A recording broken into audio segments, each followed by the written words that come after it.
Welcome, everyone. This is your friend, the DN What If, here with another exciting fanfiction.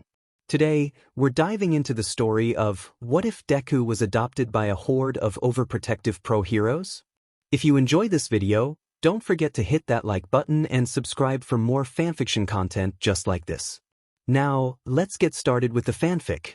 It happened on a Tuesday. Tuesdays were usually boring. Nothing exciting ever happened on a Tuesday. Tuesdays were reserved for catching up on the chaos that Mondays left in their wake, and generally, it was the unofficial paperwork day. Rarely do any crimes happen, something Detective Naomasa Tsukachi was eternally grateful for. But, unfortunately, some Tuesdays decide to break the mold. And today was apparently going to be one hell of a Tuesday. He almost did not notice his approach. Sir Night Eye, Mirai Sasaki, was certainly recognizable, sure, but only if you looked directly at him. His talent for blending into crowds as just another businessman was invaluable for information gathering, and this fact plus the man's unique quirk had led to many of their cases being solved without any of the criminals or villains being any the wiser. But today was, of course, different. And by different, he meant that the straight-laced, no-nonsense pro-hero approached his office with a very small child perched on his hip. Said child clung tightly to the hero's jacket, glancing around the room warily, leaning in closer to the hero whenever a cop passed by just a touch too close. While still out of range for him to hear, he could see Mirai speaking in soft tones, his words helping calm the boy who looked up at him with practical stars in his eyes. If the detective did not know any better, he would think the boy might be a relative of Mirai's. The dark green curls the boy sported were certainly the same rare shade, but the unruly mess of curls was nothing like the pin-straight strands of the hero, and rather than golden irises, the boy had an even brighter shade of green than his hair. But he also noticed how thin and pale the boy looked. Carefully lowering the child into the chair next to Naomasa's office, Mirai knelt in front of the boy, speaking softly once again, though the detective could make out a faint, "That will just be a moment," a shaky nod of his head from the boy, and Mirai rose from the ground, gently resting a hand atop the boy's head before moving into the detective's office and quietly shutting the door. Grabbing his now cold cup of coffee, the detective greeted the hero by commenting, "Something tells me I'm gonna need something stronger than coffee for this." Sir Night Eye was as straight-laced as they come. Despite his appreciation for humor, he was a strict, to-the-letter sort of hero that never, absolutely never, deviated from his usual moral code. So, as the detective took a giant gulp of his cold coffee, he can easily justify his reaction to the pro's words and the truth that pinged in his head as the man spoke them. "I am currently plotting a homicide." The detective spat the disgusting coffee all across his desk. It was just supposed to be a normal goddamn Tuesday. Sir Night Eye felt that the blame belonged to Toshinori. Not that he particularly regretted his actions, but the number one hero was the one who started this whole endeavor, so he was going down, he would drag the symbol of peace down with him. It had all started after the battle. A battle that was decades, no, centuries in the making. All Might had told him the story, had told him the history behind his extraordinary power, the power known as One for All. And the story behind All for One. He had known that the battle between the two men would come to pass, about the sacrifices that might be made, but he had not let himself think about the potential fallout. Toshinori barely survived. Night Eye had tried to peer into the man's future, to ascertain whether or not he would survive, but everything was just too jumbled, too indecipherable to read. It left him an utter wreck, nearly breaking him, were it not for the fact that his mentor, his friend, managed to survive despite the odds. And then the man woke up and immediately tried to drag himself out of his hospital bed, with still healing near-fatal wounds, and Sir had his first thoughts about committing homicide. "Just where do you think you are going?" he asked in a quiet, venomous tone that made the injured hero physically flinch. "I don't have things I need to do." He let out an audible sigh as he moved to push the oaf back into the hospital bed. "The only thing you need to do is rest." His friend was clearly disgruntled at the idea. "I can't, Mirai. I've already been out too long." He tried to move around Night Eye, but the sidekick wouldn't budge. "I need to find him." That got Night Eye's attention. "Find who?" "All for One is no more, Toshinori. You one dash." I know. It's not him I'm looking for. Then who? The man seemed to hesitate, as if he weren't sure how to reply, but Mirai pressed. Who is it? His son. I need to find All for One's son. And that's when Toshinori finally explained what had happened during the battle. How he had arrived to find All for One in the midst of arguing with a woman, how she was pleading with him, how he soon ascertained that this woman was his wife, and how she had just discovered the horrifying truth about her husband. How she threatened to never let All for One near their son again. All Might tried to intercept the two, but he was too far away, too slow, not enough. Sharp spikes pierced the young woman before he even had a chance to save her, and all he had were moments of the woman dying in his arms, begging him to stop her husband, to end his tyranny. To protect her son. Don't let that monster take him. Protect him. Please, protect my child. Protect Izuku. She took her last breath, and the fight began. Mirai did not need the play-by-play of the fight, with Toshinori only offering bits about how All for One spoke of how he planned to craft the boy, the child, into his successor. How the child was his, and the only being truly deserving to exist at his side and not beneath him. He's so intelligent, so brilliant. He will make a worthy adversary for you, one day. I just need to break him a little bit more to have him fit the mold I'm creating for him. Even if I die today, he will be my legacy. Mirai had known that All for One was sick and twisted and the epitome of evil, but this. I have to find him, Mirai, Toshinori practically begged. I have to find him before one of All for One's subordinates do. There is no telling the plans he's crafted for the child. We have to protect him. I know, Toshinori, I know, but you can't help right now, Mirai pleaded. When his friend tried to interject, he continued. You are too injured to assist, and besides, this is not your area of expertise. You cannot simply run around the country shouting for the boy and expect to find him. That, at the very least, got the man to stand down a bit, his shoulders slumping in defeat. Then what do I do? You get back in that hospital bed and rest. Leave the search to me. And thus, after interrogating him for details about the woman and taking only the child's name with him, Night Eye set out on his near-impossible search. And for a while, it did seem as if it were impossible. He discovered the mother's identity fairly quickly, her body being dug out of the wreckage in the aftermath of the fight, Inko Midoriya. And subsequently, he found the identity of the boy, 7-year-old Izuku Midoriya. But then, it was as if the boy disappeared. No proper reports were filed, and were it not for the minor blip in a police report that the boy had been collected from his school the day after his mother's death, how the boy ended up at school without his mother or a father present was another concern. He would have assumed that he had already been taken by All for One's associates. He spent countless hours grilling the police and teachers involved, but unfortunately, another fact about the child made things complicated. What do you mean he's just some quirkless kid? Night Eye asked in a low, threatening tone.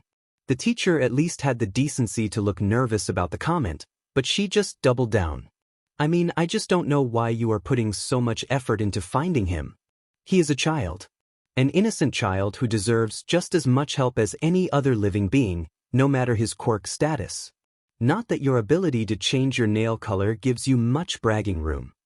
The woman looked ready to snap back at him, but he cut her off. Regardless, I will be making sure to pursue an investigation into your school about this blatant quirk discrimination. Now, if you will excuse me.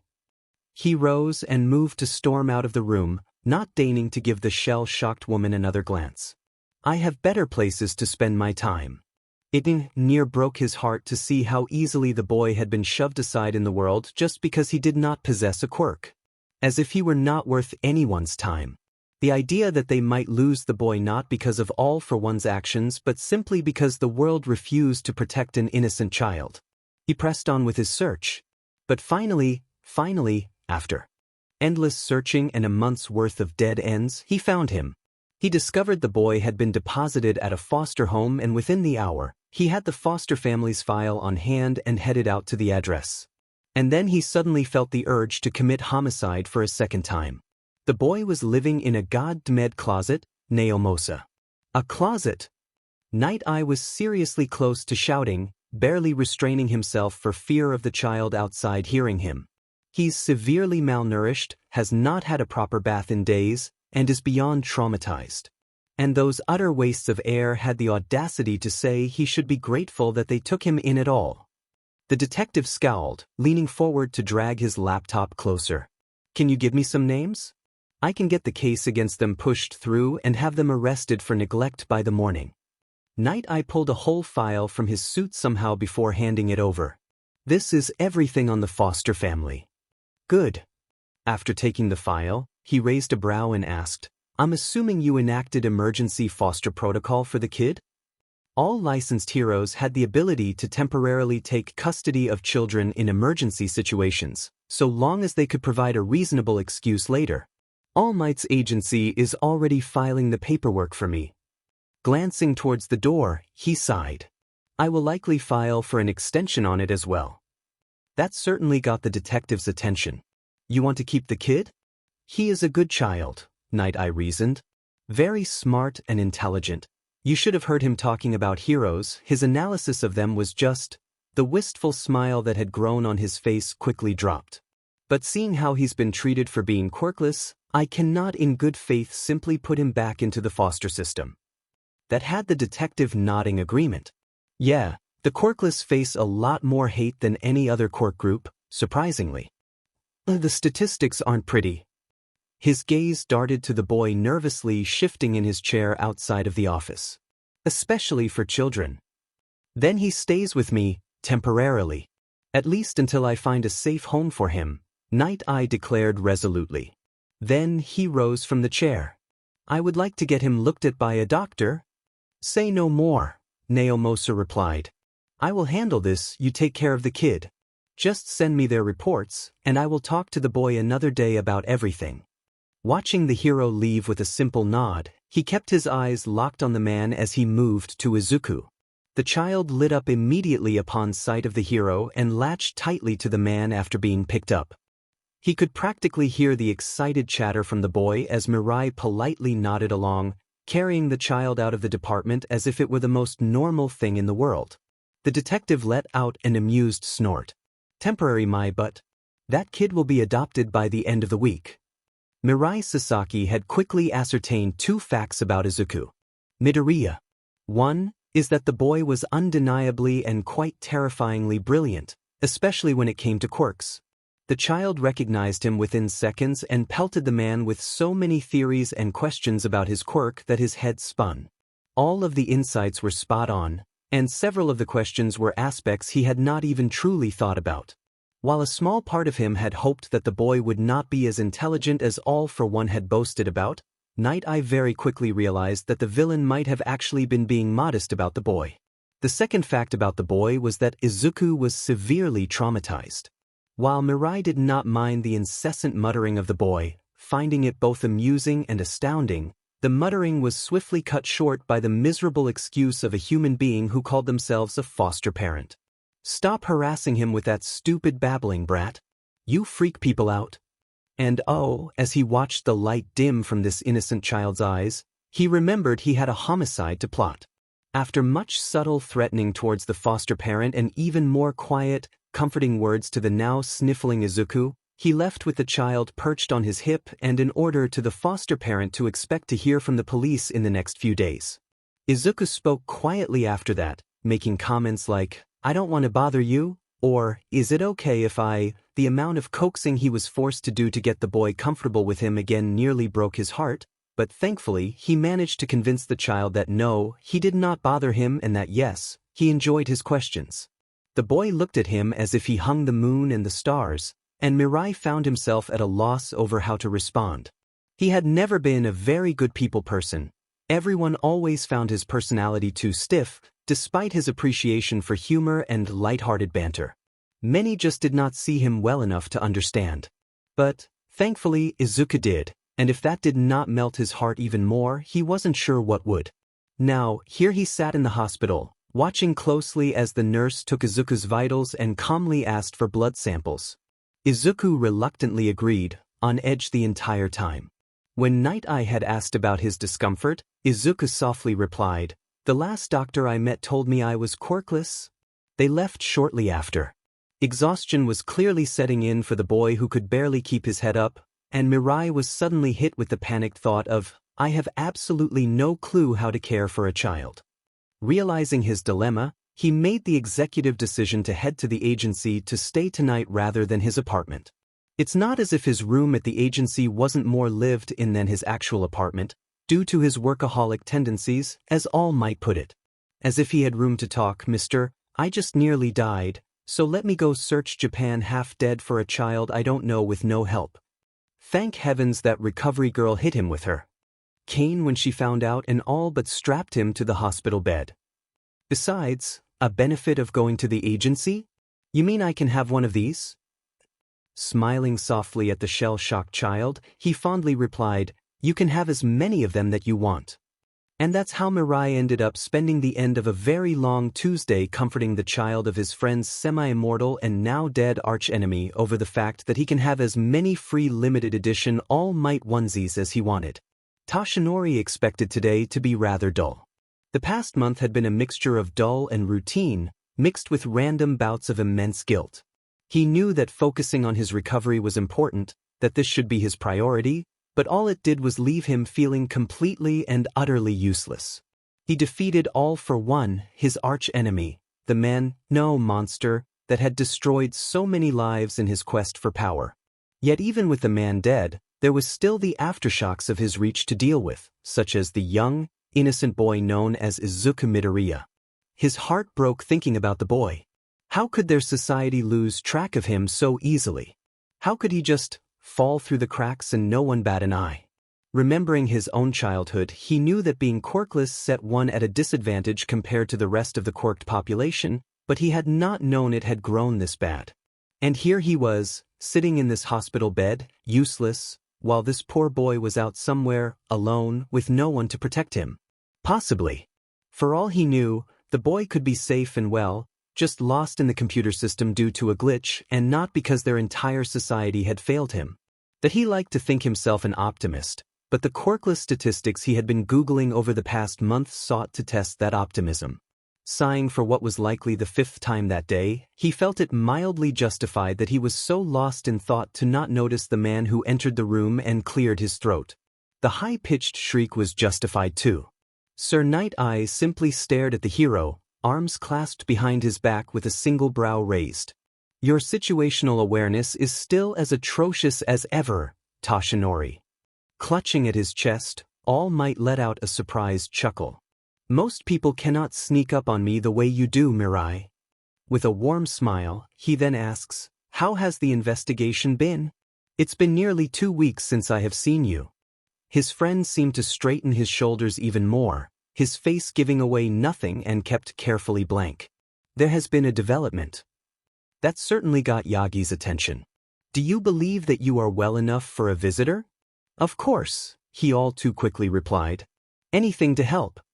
With a small smile and a look that screamed that Mirai was purposefully leaving out details, his sidekick quickly schooled his expression. Very well, let me go retrieve him.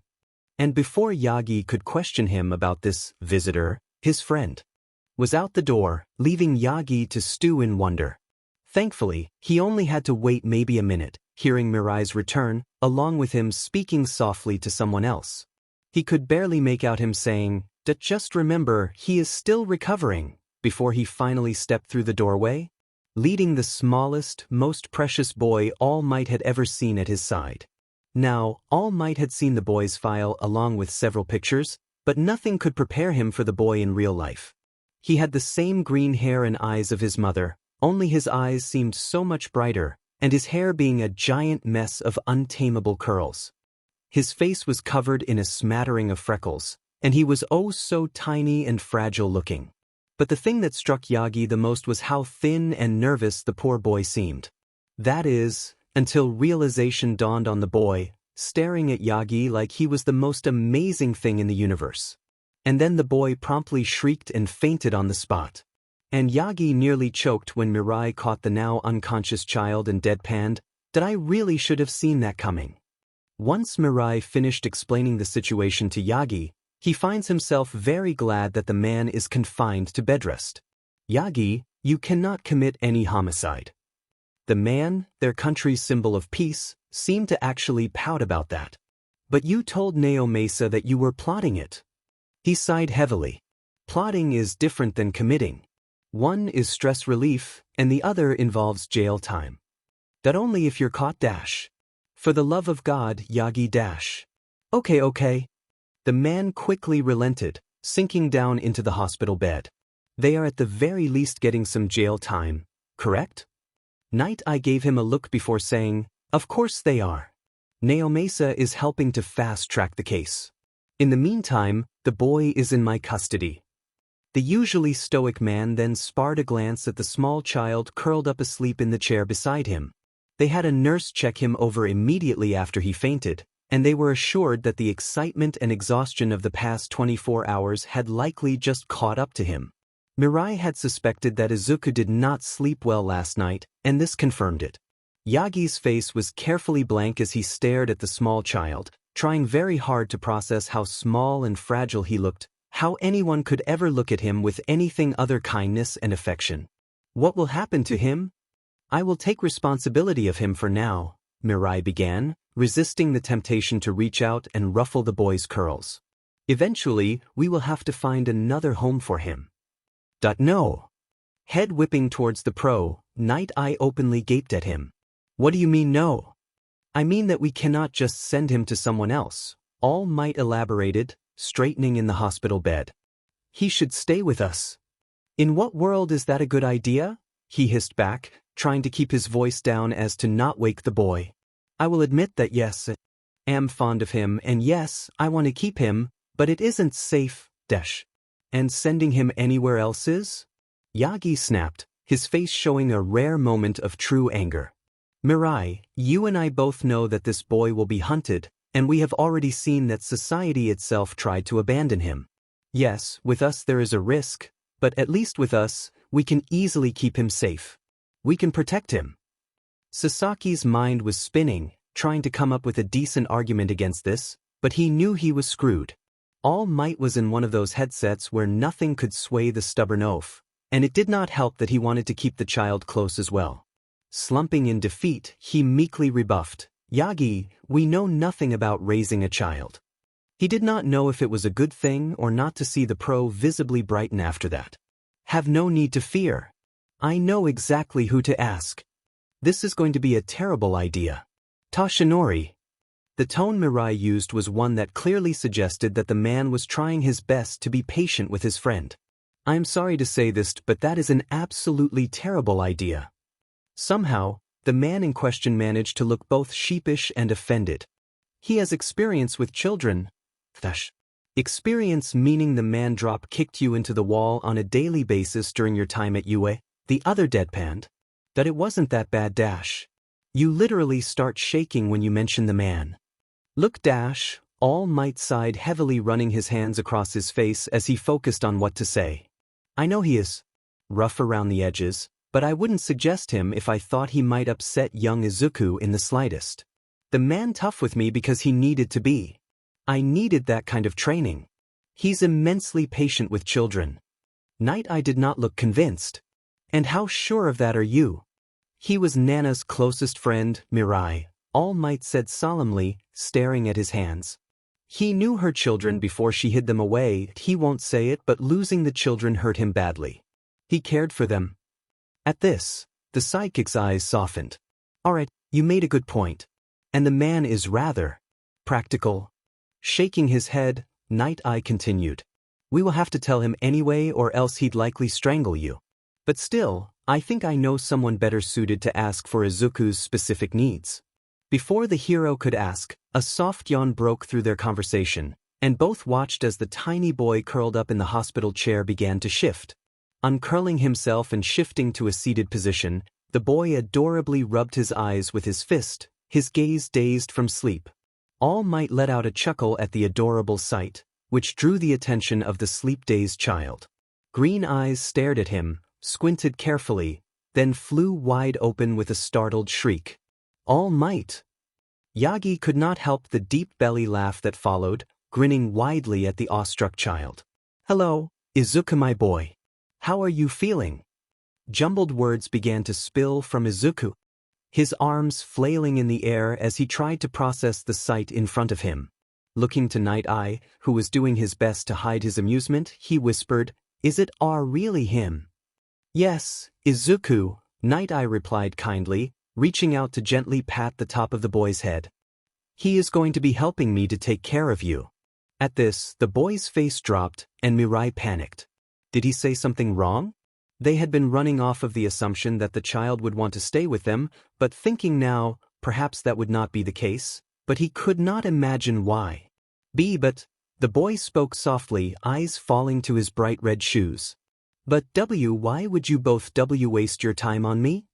Tears pricked at the corners of his eyes, and he looked up at them and forced the most heartbreaking smile on his face. "Teach, there are other K-kids who deserve your help and more. It's okay, I understand." A hiccuping sob broke through as he swiftly dropped his head and wrapped his arms tightly around his knees. "I don't mind, promise." Yagi felt like someone had gut-punched him right in the hole in his side. "Oh, Izuku," shifting in the hospital bed as best he could, he spoke more softly than he usually did, more carefully. "You are just as worthy of help as any child." The boy wouldn't meet his eyes, shaking almost violently in the chair. "Beeb," he sobbed, tears finally spilling over. "But I'm quirkless. And that does not make you any less than anyone else." The boy froze, eyes wide in shock, which Yagi cursed whoever fed into making a child think he was less than others, as if he was below deserving human decency. Really?" the boy asked in a small voice, tears slowing. "Yes, my boy." Carefully reaching out from the hospital bed, he pats Izuku on the head, earning himself a starry-eyed look of shock from the child. "You deserve to have others care for your well-being." And despite the pain in his side, Yagi did not mind when the boy all but launched himself at him, hugging the boy close as he cried into his chest. Yes, he was sure now. There was no way he would let this child go. "Gran Torino?" Yagi visibly winced as the voice on the screen shouted at him. "It seemed like a good idea." "Honestly, Toshi, what were you thinking?" his friend asked in exasperation. "I get that the man trained you and isn't as much of a hard ass as he tries to let everyone believe, but even he would question your sanity of asking him for help."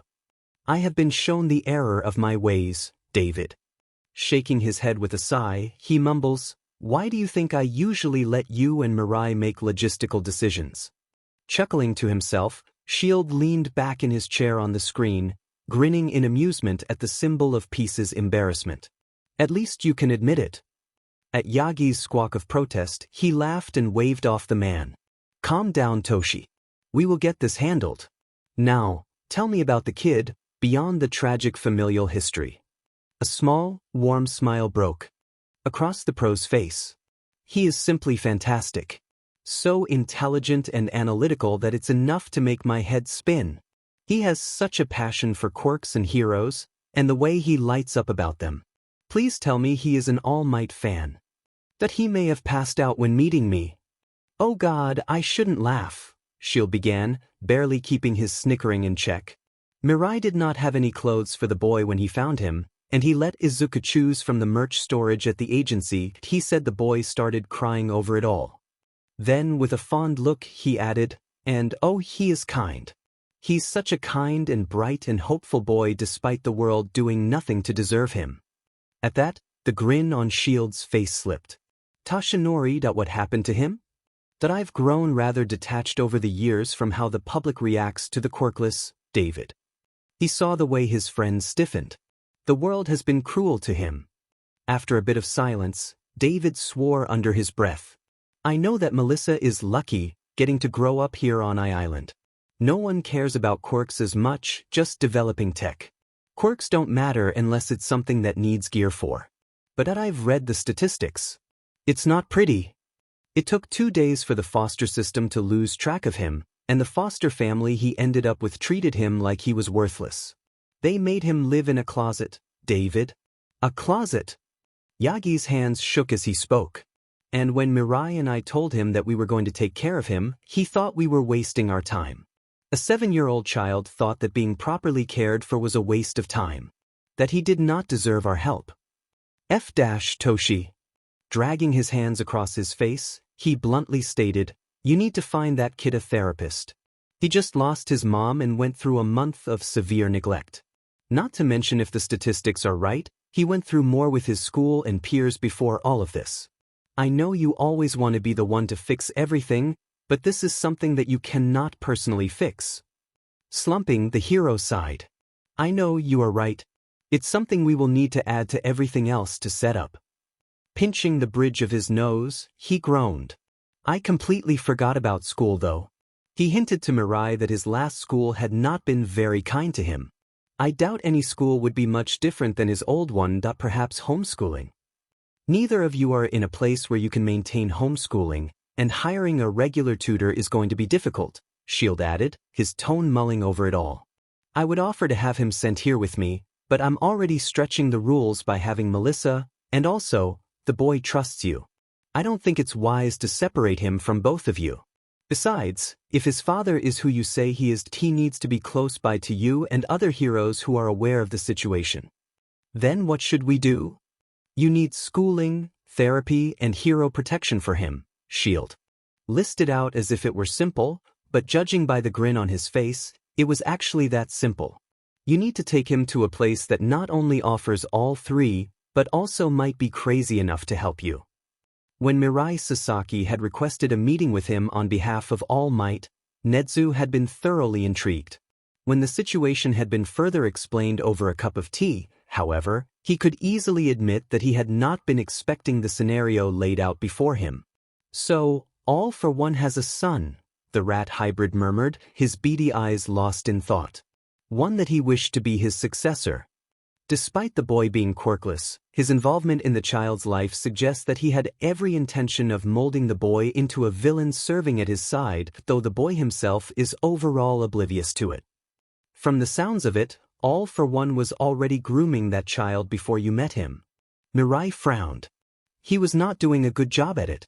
From what we know of Izuku, the boy is fascinated with heroes and quirks, almost to an obsessive level.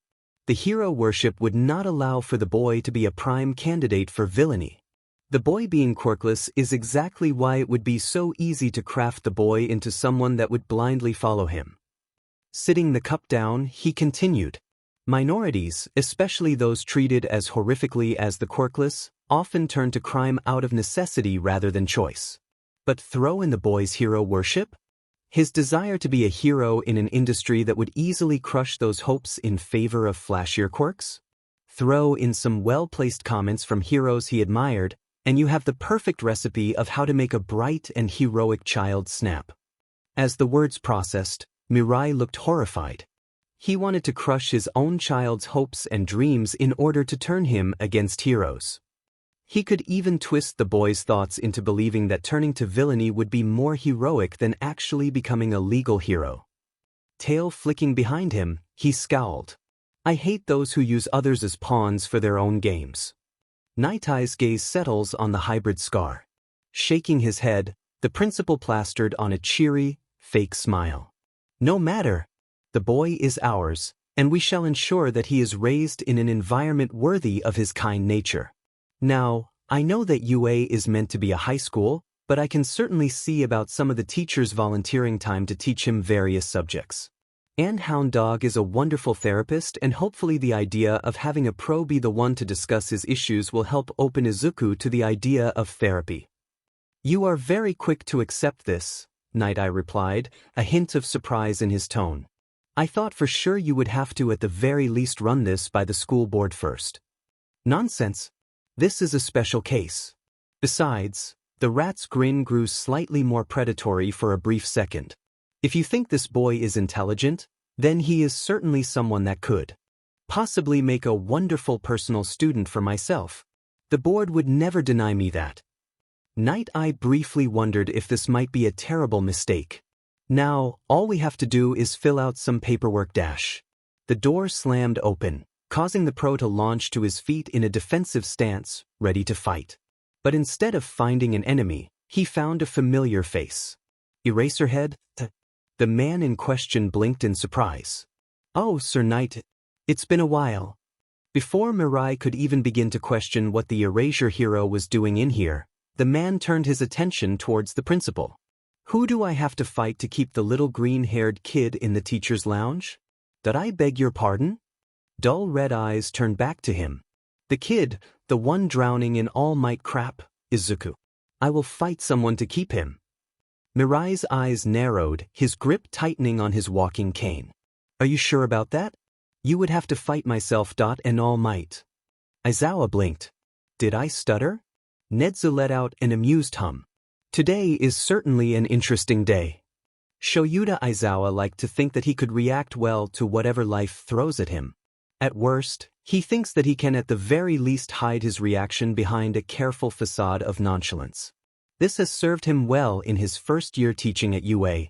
Despite being only 23, he commanded an authority over his class that was rarely questioned, and only a few months into the year, his class was already leaps and bounds ahead of the other heroic students. They still had a lot to work on, but Aizawa believes that they all still have some potential. They at least know better than to slack off, seeing as how Nezu gave him free rein on expulsions. That being said, Aizawa still kept his class at a distance. Most respected him to some degree, but none were particularly friendly. And that's fine with him. He doesn't exactly give off the aura of someone who got along with children. Most were too nervous around him, and others were actually scared, especially when faced with his quirk. But again, this is fine. He is only here to teach them how to survive. Nothing more, nothing less.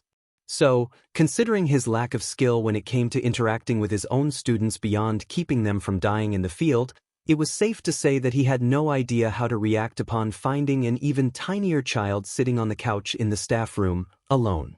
The boy in question was so very, very small. Dressed head to toe in All Might merch, he fidgeted nervously on the couch, hands clenched tightly in front of him, muttering softly under his breath.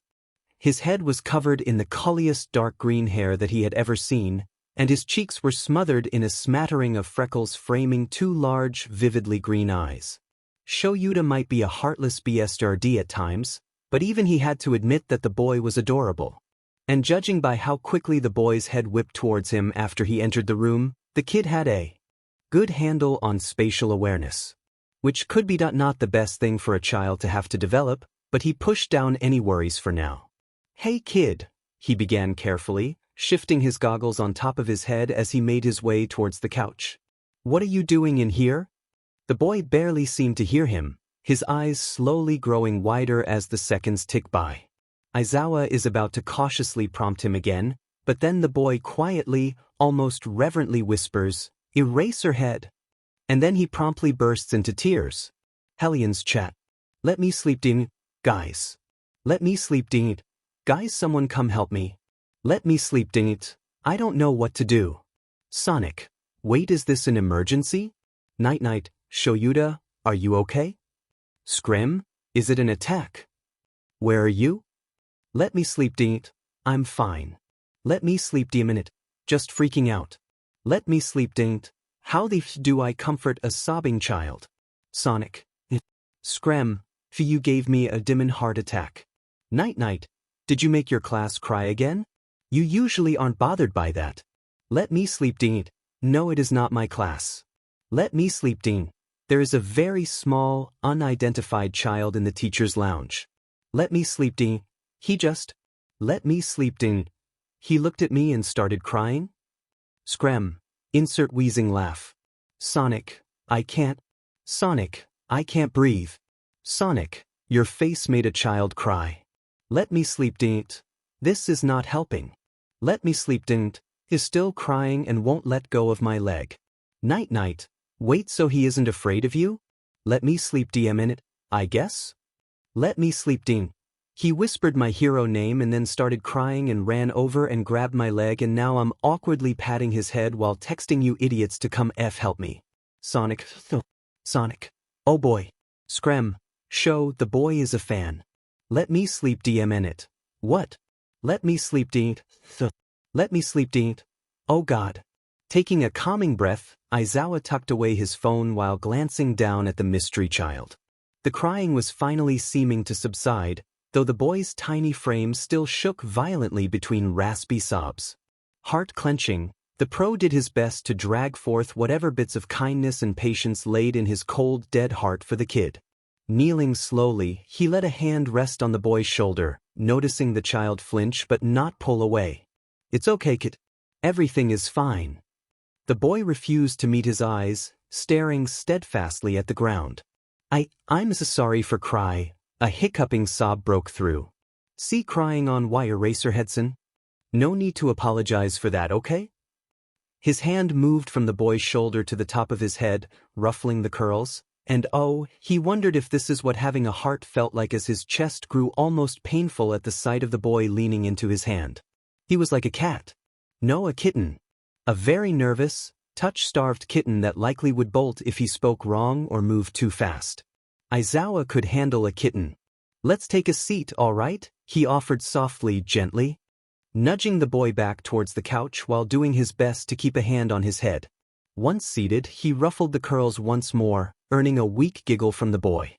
"He must be doing something right. Can you tell me what's wrong? Is there anything I can help you with?" The boy's gaze dropped, fiddling with the edge of the obnoxiously colored all-might hoodie he wore. "Nothing's wrong. I never thought I would meet you." He raised a brow at that. "Not many people even know who I am." "'Cause you're an underground hero," the boy said with a serious look on his face that should not be as cute as it was. "If lots of people knew you, then it would be harder for you to do your job. People would know your quirk and use it against you. It would make stealth near impossible." Shoyuta could not help his blink of surprise as he processed the boy's words. "Wow, kid. You're a smart one, aren't you?" The boy seemed to process what he said, and his cheeks turned bright red, somehow making his freckles even more prominent. Grabbing his hood and yanking it firmly over his head, hiding his face, he mumbled, "It's just the obvious thing." "Not really," he replied with a shrug, keeping his tone neutral. The boy peeked back out at him as he continued to speak. "I know adults who still don't understand the purpose of underground heroics. They think that unless you are limelight with a flashy quirk, you aren't really a hero." "What if you were quirkless?" Aizawa immediately replies, "You don't need a quirk to be a hero, kid." And then the boy promptly burst into tears. "Sheet, kid? Kid, what's wrong?" The boy had launched himself into the hero's arms, sobbing heavily into his chest, while Shoyuta tried to process how he triggered another sobbing episode. Then he noticed the boy's shoes, and everything just clicked. "Oh, kid." The child was wearing primordial shoes. Shoes designed for the quirkless. Shoyuta was very familiar with how the quirkless were treated. They were probably the one class of people that were treated worse than those with villainous or mutation quirks. Quirkless children in general were rare, and most quirkless were in the older generations. The young ones were not treated kindly. So, yes, Aizawa was generally not good with kids. He usually wanted nothing to do with the Hellions. But right now, he could make an exception and pretend to be someone that was a decent member of society. Something that this boy likely rarely experienced. Anyone can be a hero if they set their mind to it. Even though the sobbing grew louder, the arms clutching his shirt growing tighter, Aizawa did not really mind. And if he was trying to plot the best way to track down everyone who had ever hurt this child and bring about their demise, well, Nedza did owe him a few favors. It took a solid 10 minutes and Hizashi bursting through the doors to check on Shoyuta before the boy finally calmed down enough to stop crying. Thankfully, the boy's hero worship in general seemed to snap him out of his hysterics enough to send him into a gleeful muttering rant about the voice hero's quirk, listing strengths and weaknesses that neither hero had even considered, and Shoyuta thought back to his earlier assessment of the boy being smart. He realized that the observation had been an extreme understatement. Whistling, he drawled, "Kid, you're even smarter than I originally thought." The boy, whose eyes were still slightly red-rimmed from crying earlier, looked caught between shock and awe at the comment. It's nothing thus the obvious." "We clearly have very different thoughts on what is obvious, little listener," Hizashi replied, talking in a much calmer voice than usual. "I've worked with professional quirk analysts, and none were on par with your skills." "Quirk analysts?" The kid mumbled, brows pinched in a thoughtful way. You mean that's a job?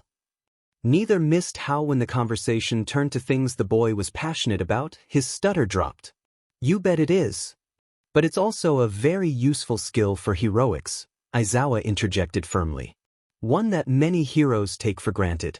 You are already leaps and bounds ahead of most adults, so you will likely be overprepared for when you are finally old enough to join my class. That certainly got the boy's attention. Wait, what class? My class, here at UA, Aizawa replied in a nonchalant way, though carefully watching the boy for more tears. There is no way I am trusting anyone else as your heroics teacher. The boy became a mess of stuttering, arms flailing as he tried to form words. Hizashi gave him a pointed look. Sho, the boy is like 6. I'm 7, came the indignant cry between stutters. That you are so small. Puffing out his cheeks and crossing his arms with a huff, he muttered, You sound like Kaken? That what the hell is a Kaken? S-O-O-U. Hizashi whined with his quirk leaking through, causing Aizawa to activate his quirk and send Izuku into another awe-filled muttering spree. You can't swear in front of the green bean. You're gonna corrupt him. Kaken swears more than him? Again, the hell is a Kaken and do I need to fight it? What's this about fighting and corruption? A voice cooed from the doorway. The kid made a small gasp and whispered, Miss Midnight, then he frowned. I'm not allowed to watch her fights on HeroTube. That's a good thing, kid. Turning his attention towards Namuri, Aizawa calmly remarked, This is my new kid. I'm keeping him. Show Yuta Aizawa, Hizashi interjected in a stern tone. That is called kidnapping. I call it dibs. Show Yuta. The R-rated hero huffed before striding towards the group. So, is anyone going to introduce me to this little cutie? Oh yeah, Aizawa drawls, scratching the back of his head. What's your name, kid? You plan to kidnap a child, and you don't even know his name? Meh, details. Then a quiet voice broke through it all. You really want to teach me? Letting his gaze soften as he looked down at the boy, he nodded. Yeah, good. I don't waste time on anyone that I don't think has potential. The boy glanced between the two new adults, hunching in on himself in a way that broke his heart, and whispered, Even though I'm quirkless? A quirk is a tool, kid. If anyone could be a hero without one, it would be you. He expected the tears, but this time, they were silently trailing down the kid's face as he spoke softly. I liked All Might, 'cause he always saves people with a smile, even when it's bad. Then the doctor told me I was quirkless, and everyone said I couldn't be a hero. But I still wanted to be. I wanted to help people, even though I didn't have a quirk. And I kept looking for heroes like me. And I found you. You won the sports festival, even against all those strong quirks, even mutant quirks that yours wouldn't work on. You basically fought quirkless, and you won and became a hero, and the kid took a deep breath. I realized that I could still be a hero. The boy stood up in front of Aizawa, face scrunched in a determined expression. I will be a hero. I'll prove myself and be in your class, Eraserheadsen. I promise. If Aizawa had glanced at his two friends, he would have seen the looks of awe and tears on their faces as the boy spoke. He would have seen the look they both shared as he dropped a hand atop the boy's curls and ruffled them, or noticed Namuri sneakily taking pictures, but all he could notice in that moment was the boy in front of him. Grinning broadly, the Erasure Pro asked, What's your name, kid? Izuku. Well, Izuku, call me Aizawa. Giving the boy's head one last pat, he rose to stand. Zashi, keep an eye on the kid for a bit. I need to talk to Nedzu. Talk to him about what? About who I need to fight to adopt the kid. That I'm sorry, what? Hellions chat. Sonic. Can someone please give me an update? It's been quiet and I am getting concerned. Night-night. Aizawa is trying to forcefully adopt the boy now. Sonic. Haha, very funny. Screm. No, not funny. Screm. Tensei, he called dibs. Sonic. Oh sheet. Let me slipping. Prepare to be an uncle, beach. So let me get this straight, Aizawa drawled, slouching in the chair next to Night. The kid's not only been treated like crap for years because he's quirkless, but he also has a supervillain for a father that wants to turn him into his successor. Sighing, Night Eye nodded. That's the brief summary, yes. Though, I can assure you that the father is dead. Did you find a body? That it was quite the grudge match between him and All Might. I'll take that as a no, the Erasure hero states bluntly before turning his full attention to Nezu. The kid can stay with me. My quirk and training is best suited to protect him from anyone sent to collect him. Mirai narrowed his eyes. You seem to be under the impression that the boy has already been placed under your care. Aizawa simply blinked. You seem to be under the impression that I would accept another option. All Might and I are perfectly capable of caring for Izuku. Two workaholics who are the biggest limelight heroes in Japan, let alone the world. Yes, you are both perfect options for a child who needs to be hidden and protected around the clock. We can be cautious. All you need is a paparazzi shot at the wrong time, and the boy is on every news network in Japan in under an hour. The man deadpanned as both scowled at the other. Trust me when I say that while I would kill a man for Izuku, I would not make this offer if I thought for a second that taking him in would put him at risk. I'm not asking you to cut off contact, I'm asking you to be practical. Finally, Mirai deflated, slumping down into his chair with a tired sigh. My judgment may be a tad clouded with my fondness for the boy. Shoyuta let out a snort. This morning I hated children, and now I want to simultaneously adopt one and fight anyone who ever even looked at him wrong. Trust me, I understand. But we must be logical about this. The rat, who had been watching the two bicker like a tennis match, simply smiled, sipping on his tea with a small chuckle. I must say, Aizawa, I've never seen you warm up to a child, let alone so quickly. He's a good kid, the man muttered, burying his face in his capture weapon. It's a good thing we found him when we did, Night Eye interjected smoothly, trying to steer back on topic and not think about the fact that he would have to explain this turn of events to Yagi later. The child would have suffered greatly from the plans his father had for him. Who is the dad anyway? Someone not known to the general public, Nezu explains, his tone more serious than either pro was used to. I cannot go into detail as of now, Aizawa, but I can tell you that the man is dangerous. He is currently unofficially ranked as a SS+ rank supervillain. Dark eyes slowly widened in unrestrained horror. Rankings don't go above S rank. They do for him, Night Eye growled out. The man is a monster, and I will not allow him anywhere near Izuku. Neither will I. Straightening in his chair, Aizawa grew deathly serious. I don't mind protecting him, but it sounds like he will need more protection than I could provide due to my patrols and classes. I was thinking the same thing, Nezu chirps, pulling up something on his laptop. I have plans in place due to another circumstance involving the hero commission. He pointedly ignored the concerned looks the two men shared over that tidbit of information. But now it seems we should be moving those plans up on the timeline. So, practically bouncing as he turned the laptop towards the two men, he asks, what are your opinions of on-campus dorms? All Might looked like someone had just kicked his puppy. What do you mean we are signing over guardianship? Well, it might as well have been a puppy, thinking back to the pout Izuku gave him when he said that it was time to leave UA. Aizawa literally carried the boy to the door, several teachers trailing behind, and you could have sworn that they were marching to death, not to wave the boy goodbye for a few days.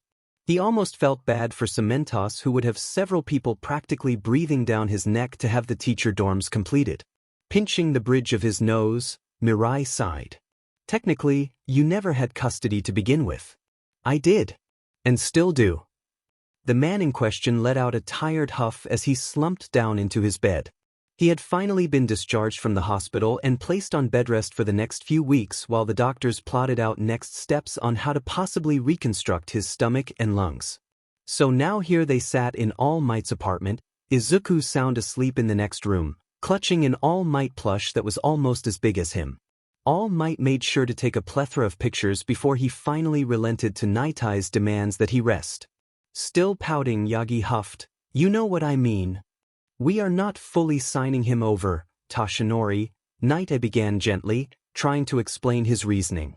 "You know as well as I that your position as the symbol of peace is both a blessing and a curse. Keeping the boy with us would keep him in the spotlight. The villains would know where to find him, and as strong as you are, you cannot possibly be able to protect him at all times. But we cannot just abandon him to someone else. And we are not doing that. In a hushed, whispered tone, he firmly rebuked, "We are simply getting help. Nedzu is arguably the smartest being on the planet. If anyone could keep the boy safe, it would be him. And he will not be keeping the boy locked in a tower or something. We can see him as often as we desire." All Might went silent for a bit, seeming to mull over this information, which Night Eye took for a good thing. As much as the idea of not keeping the boy hurt him, he knew that this was the best option for Izuku. They could still be involved in his life, but the boy would receive more support and protection this way. And, thankfully, Toshinori seemed to be accepting this, albeit begrudgingly. Then, in a hesitant voice, Toshinori comments, "You know, my recovery might take me a while, and the school has recovery girl on site." And with a look, Mirai knew what his friend was thinking, and he found himself agreeing with the idea. "Let me give Nedzu a call first thing in the morning." Nedzu agreed. From the sound of it, the principal almost seemed to be expecting this, and Night Eye tried not to dwell too much on that thought. From the floor plans that Nedzu sent, it appeared as if he, All Might, and Aizawa would each have an apartment on the same floor. All the apartments would have a spare room for Izuku to live in, so the boy could stay over with any of them at any time. They were still in shock, however, over how all the other UA teachers were on board with the dorm system as well. Within the building, Midnight, Cementos, Power Loader, and Vlad would live on the second on the first floor, whereas Present Mike, 13, Snipe, and Hound Dog would be on the fourth. All of it was strategic. Midnight and Vlad were well suited for close-quarter combat and quickly subduing combatants with their quirks, whereas Cementos and Power Loader were suited for building up solid defenses. 3 on the top floor were better for long-range combat, giving them an advantage being at a higher vantage point, whereas Hound Dog provided a spare close-range fighter should the need arise. And Nedzu lived who knows where, though Aizawa had muttered something back at UA about the rat living in the vents. Explaining this all to Izuku had been a lot easier than expected. The boy lit up when told he would get to not only live at UA, but that he also would be able to stay with his 3 favorite heroes. Toshinori sobbed at the genuine joy in Izuku's voice as the boy devolved into a happy muttering rant, completely oblivious to the man's breakdown. The next item on their list to do in the meantime was to order furniture for the new apartments. While yes, they technically already had 2, both their normal apartments and the ones at the agency, Yagi insisted that he would just buy new furniture for them. As ridiculous as it was to have 3 apartments, if the pair planned to continue this back-and-forth living arrangement with Izuku for the next few years, it was necessary. However, Night Eye quickly became aware of one glaring issue. All Might often forgot how rich he was.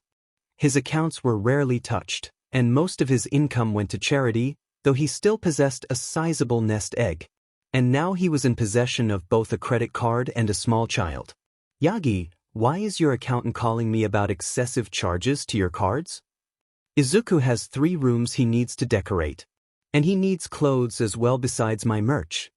"Toshinori, there is a charge for nearly 1 million yen from just one hero merch website. That I regret nothing." "Toshinori."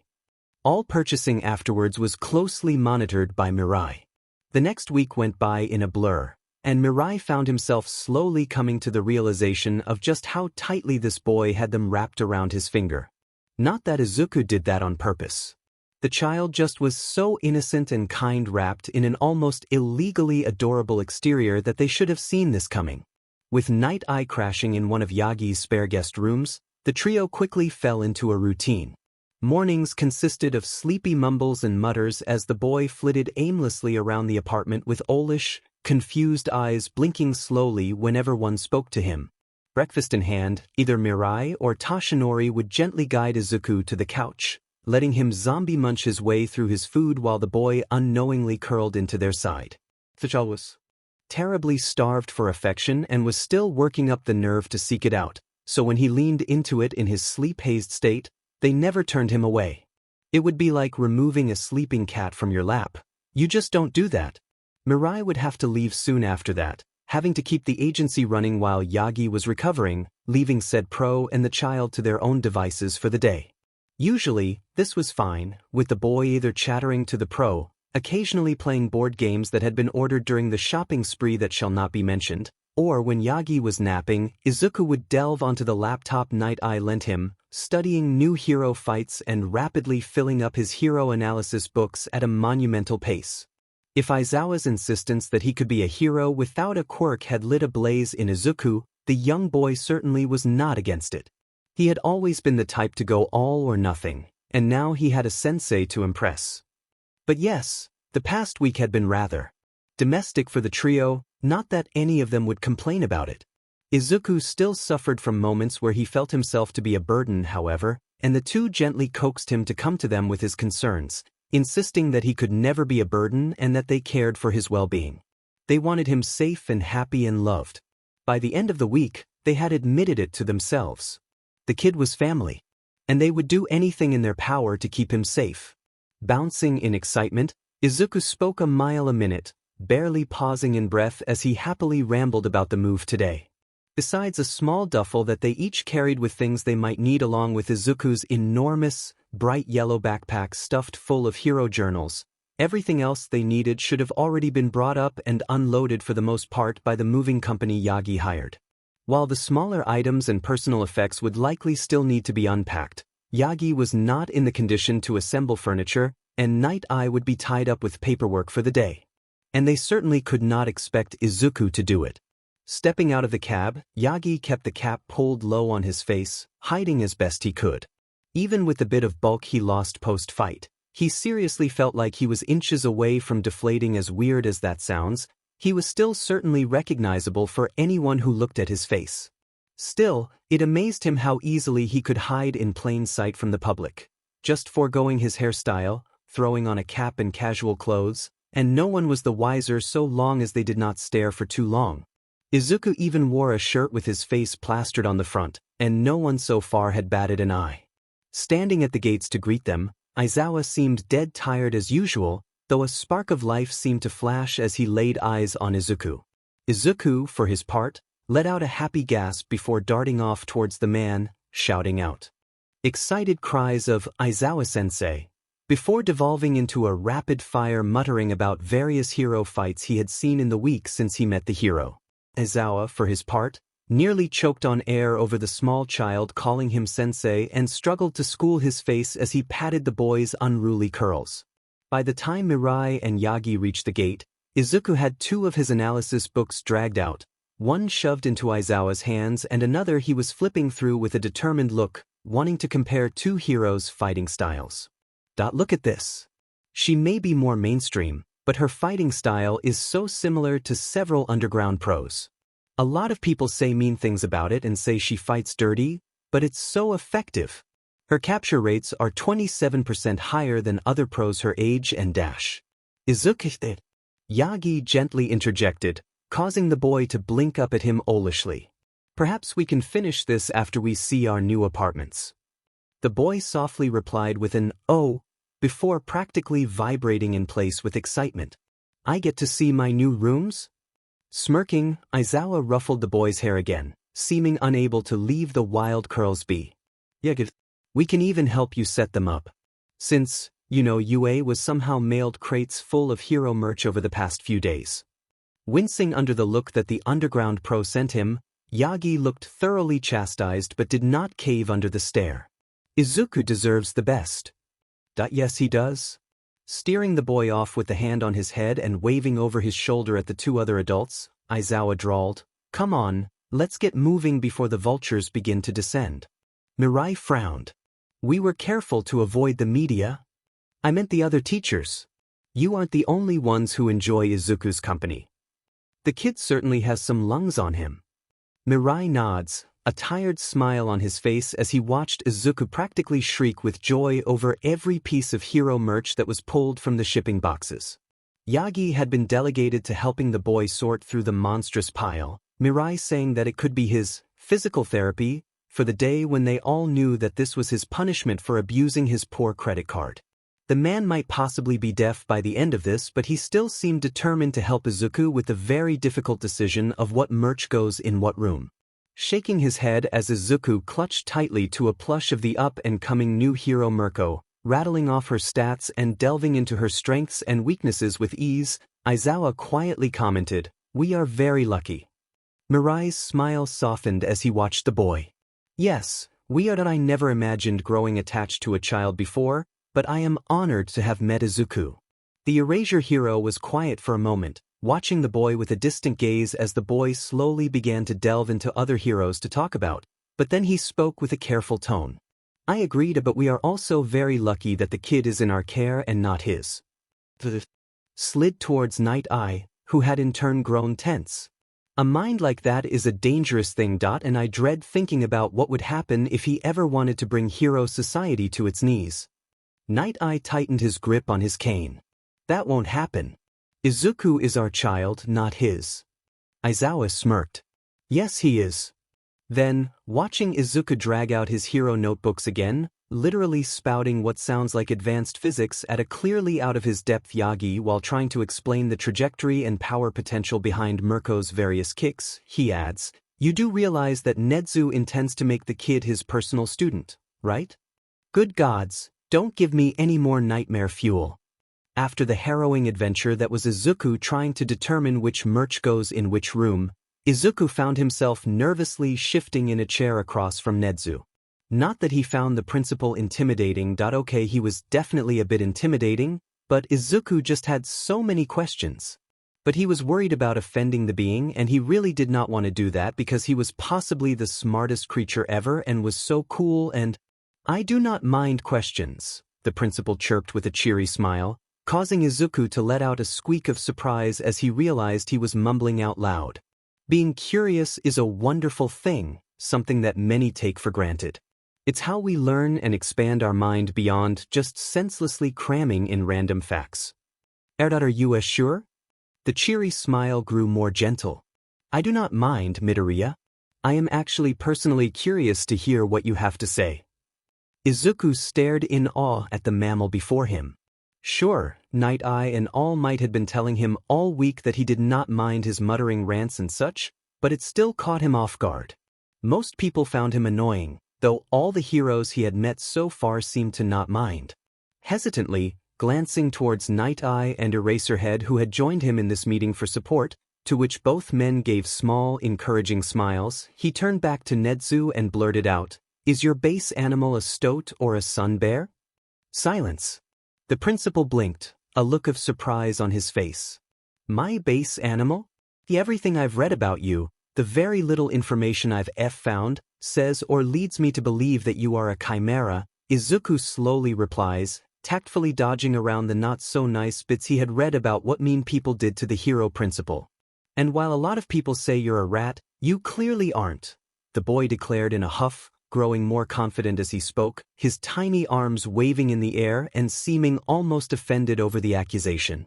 "You clearly have the coloring and snout shape of a stoat, but you also exhibit bear-like characteristics, and based on your size and ear shape, as well as teeth on the few instances you show them off, which you rarely do because people seem nervous about, which is stupid and rude of them, but yes, a sun bear seems to be a good option, I think. But still, you were originally a non-chimeric animal with a quirk, high specs, and I was wondering which animal.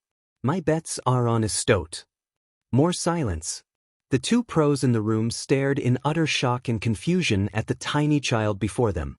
Izuku was only a little taller than the principal, still very small for his age, but after listening to the mini-speech he suddenly seemed so much bigger.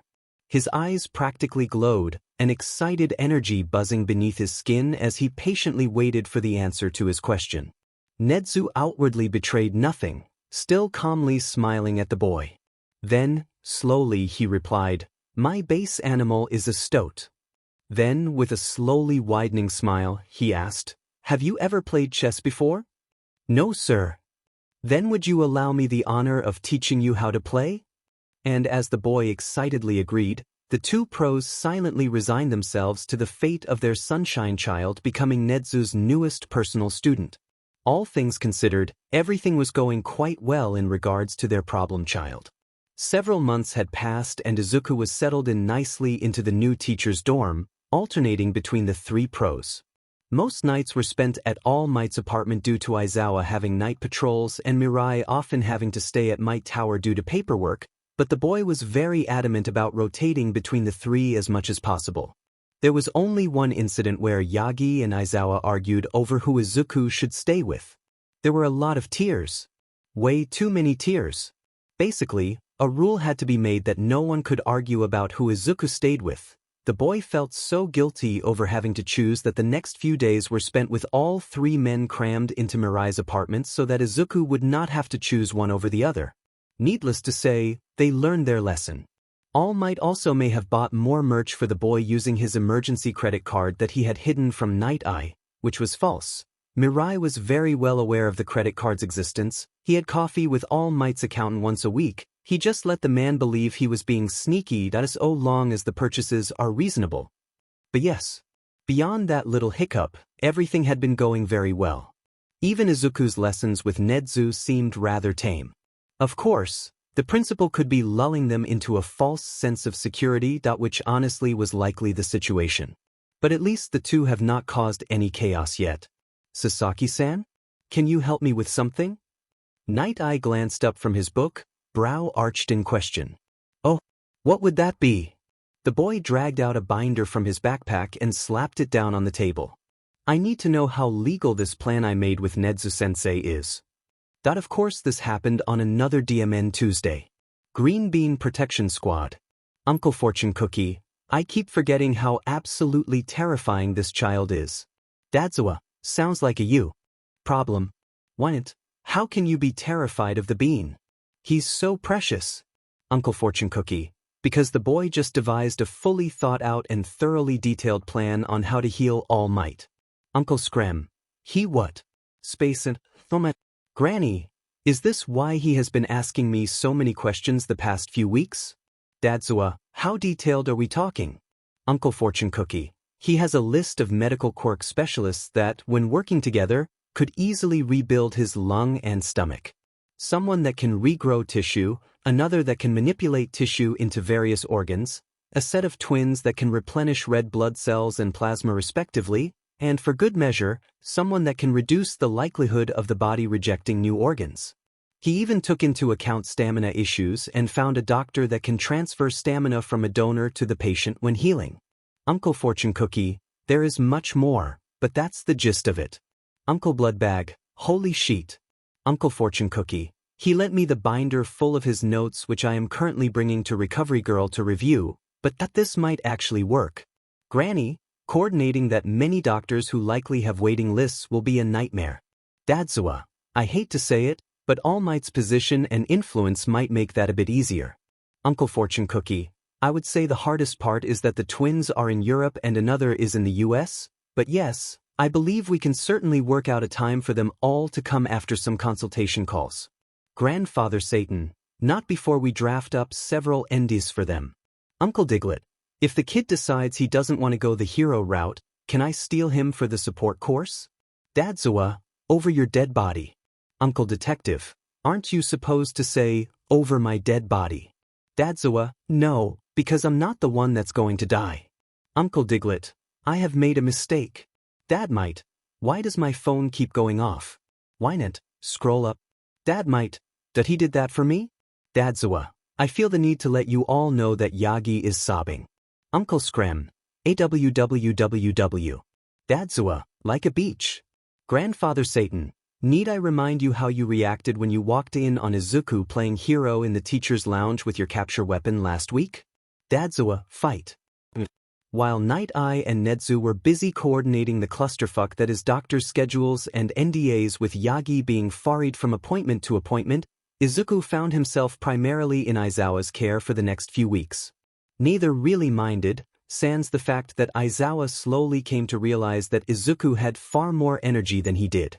While he could usually let the boy burn this off by researching quirks or playing on some of UA's obstacle courses, on the lowest setting of course, he knew how to handle a child that mostly, he found the boy often begging him to play games with him. Things like hide and seek, heroes and villains, etc., normal child games. And that's when Aizawa realized something. Slamming open the meeting room door, Aizawa loudly declared, "Izuku is a child." Everyone stared. Slowly, Mike cautiously asked, "Yes, Shota, I assumed you were aware of this?" Rolling his eyes, he strolled into the room and dropped down into the nearest available seat, ignoring the concerned looks of the other teachers. "Yes, I know this, Zashi. What I meant is that Izuku is a child, yet the only ones he is exposed to are other adults. That can't be healthy." Nemuri looked concerned. "Has the bean been lonely?" "No, but you all break into my apartment on a regular basis and insist that not socializing with people my age is, quote, bad for my mental health." He said that part with physical air quotes and an exasperated tone and a scoff. "So I would assume it's bad for him as well." Hound Dog let out a heavy sigh from his seat on the far side of the room. "I am inclined to agree. From the few sessions I have had with Izuku, I fear that he was suffering from isolation long before he came into our care." Shaking his head, he added, "While he is doing far better with the support we have been providing him, children can be quite cruel towards anyone perceived as different, especially with adult influences." Unfortunately, Vlad broached cautiously, side-eyeing the Erasure Pro who was known for going feral over his kid. "Izuku's quirklessness makes it difficult to introduce him to children. Not to mention the fact that we are trying to keep his public presence down. We are literally schooling and housing him on campus for this very reason." 13 spoke up. "We could get him a friend." Aizawa slumped in his chair. "I guess I could put up with us getting another kid for Izuku." 13 blinked. "I meant a pet." Ectoplasm had just floated into the room as Mike slammed his head on the table, half shouting, "Show, we are not kidnapping a child to be a friend for the bean." With that, Ectoplasm turned around without a word and floated out. "If I find them unattended, is it really kidnapping?" "Yes." "How the F, do you have a job with children?" Vlad asked in quiet confusion. Majima chugged his coffee. "Nedza likes him. He is certainly entertaining." Everyone, sans Aizawa, shrieked in surprise when they finally noticed the principal whose head was poking out of the vent above them. Ignoring the startled screams, Nedzu turned towards Aizawa. "I do not see the harm in introducing Izuku to other children in a controlled environment off campus while under supervision. Perhaps visiting a children's play park." Aizawa seemed to think for a second, then shrugged. "It saves us having to take care of another kid." "For the love of God, Nedzu quickly cuts Vlad off. "Perfect. You can take Izuku to the park tomorrow." That sent Aizawa's brain screeching to a halt. "Wait me. Why yes of course. Would you trust someone else with Izuku's safety?" "Hell no." Then, processing this, Aizawa groaned as if in pain. "God damn it." "Excellent." Nedzu chirped brightly. "I will prepare any necessary safety measures for tomorrow, and you simply have to take Izuku and ensure his safety. Interacting with the public can be kept to a minimum." "Fine." 13 interjects cautiously. "What do you mean by safety measures?" The principal is already pulling himself back into the vent while he responds. "As if I would let my student off grounds without a tracking device. And I need to infiltrate the cameras on the route to the park. Oh, so much to do." With that, the rat disappeared, leaving his teachers to try and process everything. Aizawa just slumped even further in his chair. "The things I put up with for the problem child." Looking confused, Vlad just says, "All you're doing is taking him to the park." "Exactly. I'm going into public. That's where people are. That you concern me sometimes." So far, everything was going well. Leaning against a tree nearby, Aizawa watched his charge closely while still keeping an eye on his surroundings. Izuku hung to the edges of the park, playing on the swing set by himself. Aizawa knew the goal of this trip was to socialize the boy more, but he also acknowledged that the boy had been through a lot at a young age and interacting with other children would be very difficult for the boy. So, the Erasure hero was in no rush to push the boy into talking with other children. Izuku will do so at his own pace, and he seemed content for now, swinging as high as his tiny legs could take him.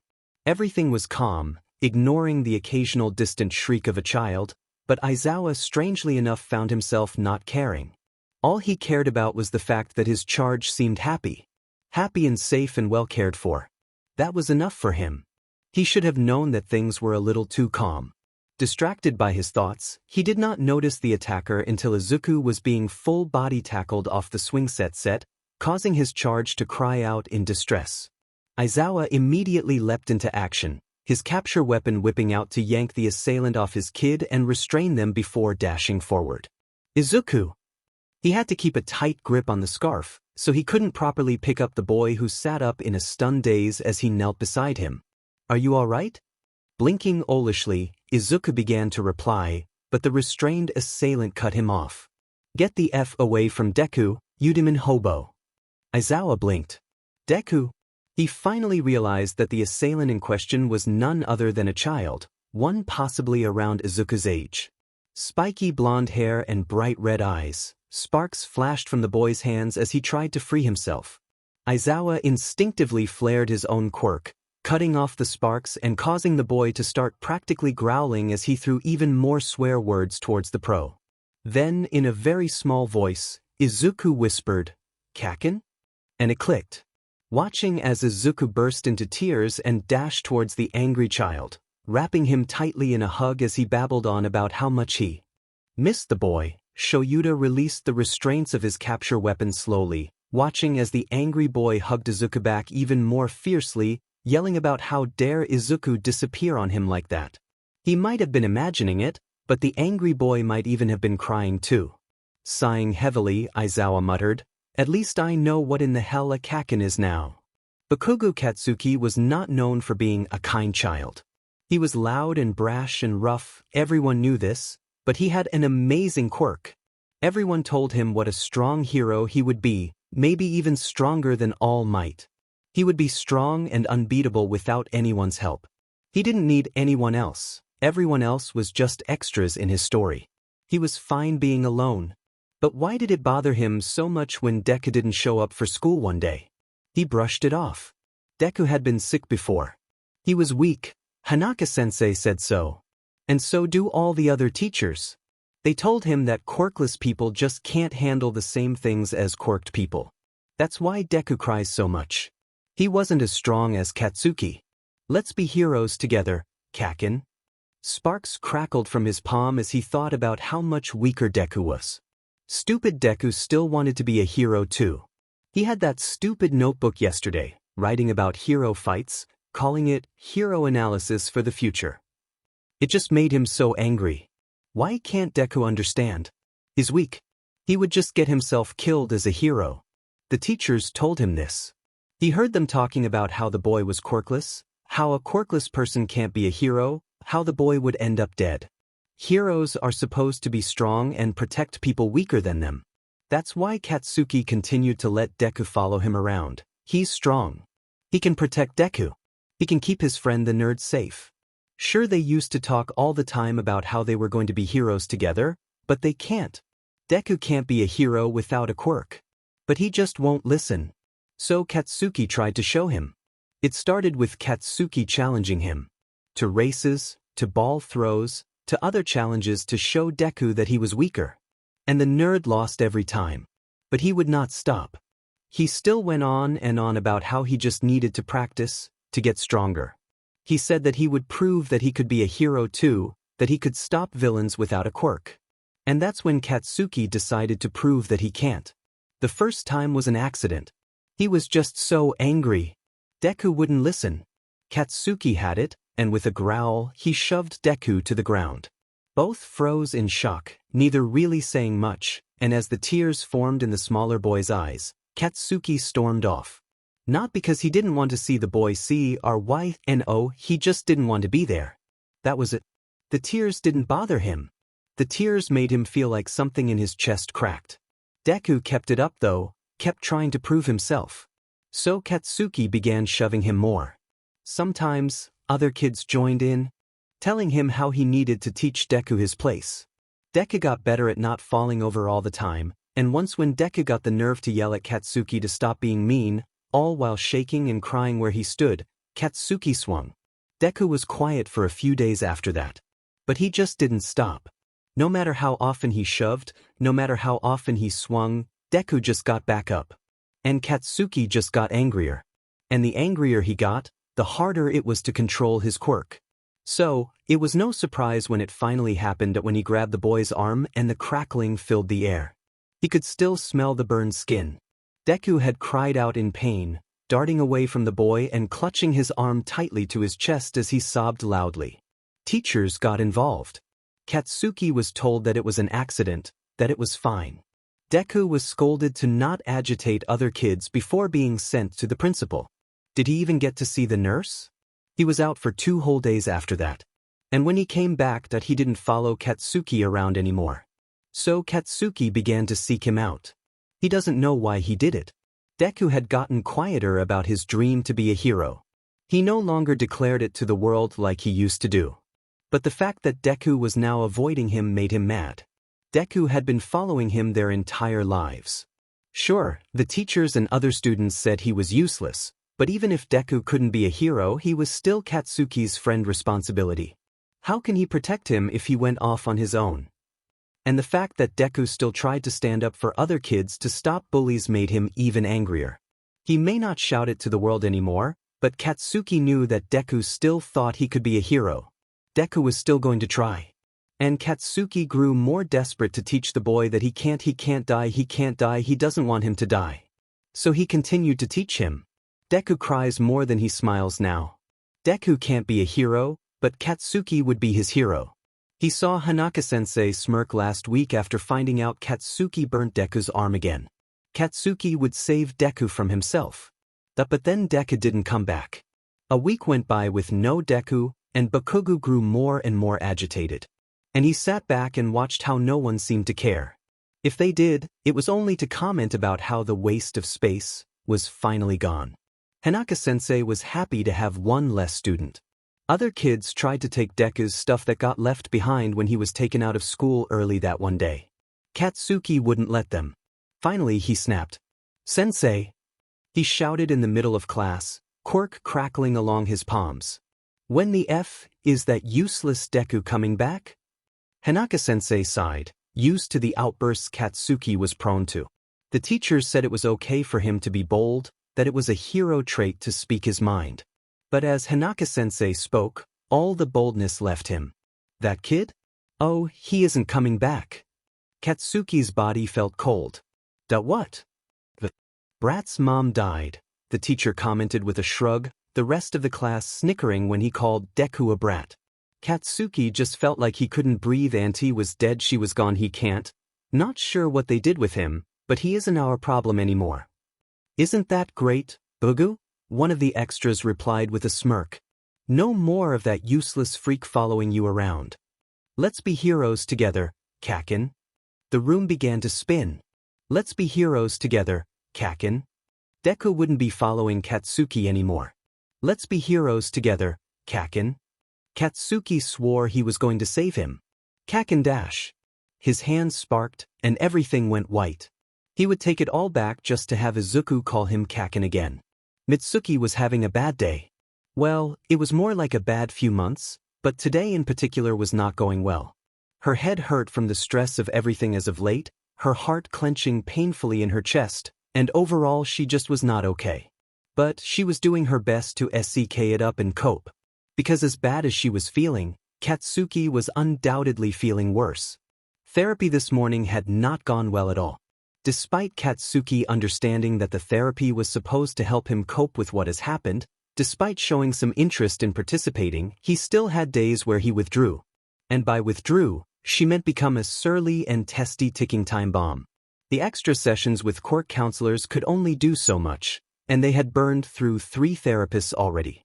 2 just couldn't connect with the angry child, and the last one made some rather poor comments about the quirkless. Considering one of the biggest points of the sessions was to help cut out all the toxic crap that Aldera had shoved into her kid's head, the therapist did not last even half of a session. The newest one wasn't looking much better. Katsuki came out defensive and closed off, and the therapist had the fakest smile Mitsuki had ever seen plastered on her face when discussing exercises to practice for the next session. A session that Mitsuki did not think she would be booking. Trying to help her kid relax, she found herself dragging him to the park. He protested, not wanting to be around other kids, not that she could blame him. But she insisted, telling him that the fresh air would do him good. He quickly took off, but she knew he was probably sulking in a bush somewhere. Settling on a bench, she prepared herself to be stuck waiting for her kid for an hour, only to be interrupted by a phone call from an unknown number 5 minutes later. Scowling, she answered the phone. "Who the F is this?" "At least I know this is your kid," came the muttered reply. Bristling, she snapped, "What the F is that supposed to mean? And what's this have to do with Katsuki?" A groan came in reply, and vaguely, she could hear a child crying. She cursed inwards, preparing herself to have to deal with an angry parent whose kid Katsuki made cry. "Can you please come pry your angry and sobbing child off of mine?" Her brain skidded to a halt. "Sobbing? What do you mean my kid is crying? Katsuki never cries dash. Look, I'm just calling the number that the kid gave me. He ran up and tackled my kid, and he won't let go of my problem child. I really don't like dealing with tears, and both of them are crying now. What dash?" Suddenly, a loud and familiar voice broke through on the other end of the line. "I'm sob, not sob, crying, sob, hobo. Oh my god, that's Katsuki dash. So his name isn't actually Kaken?" Mitsuki practically leapt to her feet as she heard the familiar nickname. "What did you say?" "Mom," Katsuki called out, seeming to push his crying away to get her attention from the other end of the line. Her heart stutters hearing the kid call her something other than a hag, knowing that this was serious. "Mom, we're by the swings. He has Deku." She took off without another word.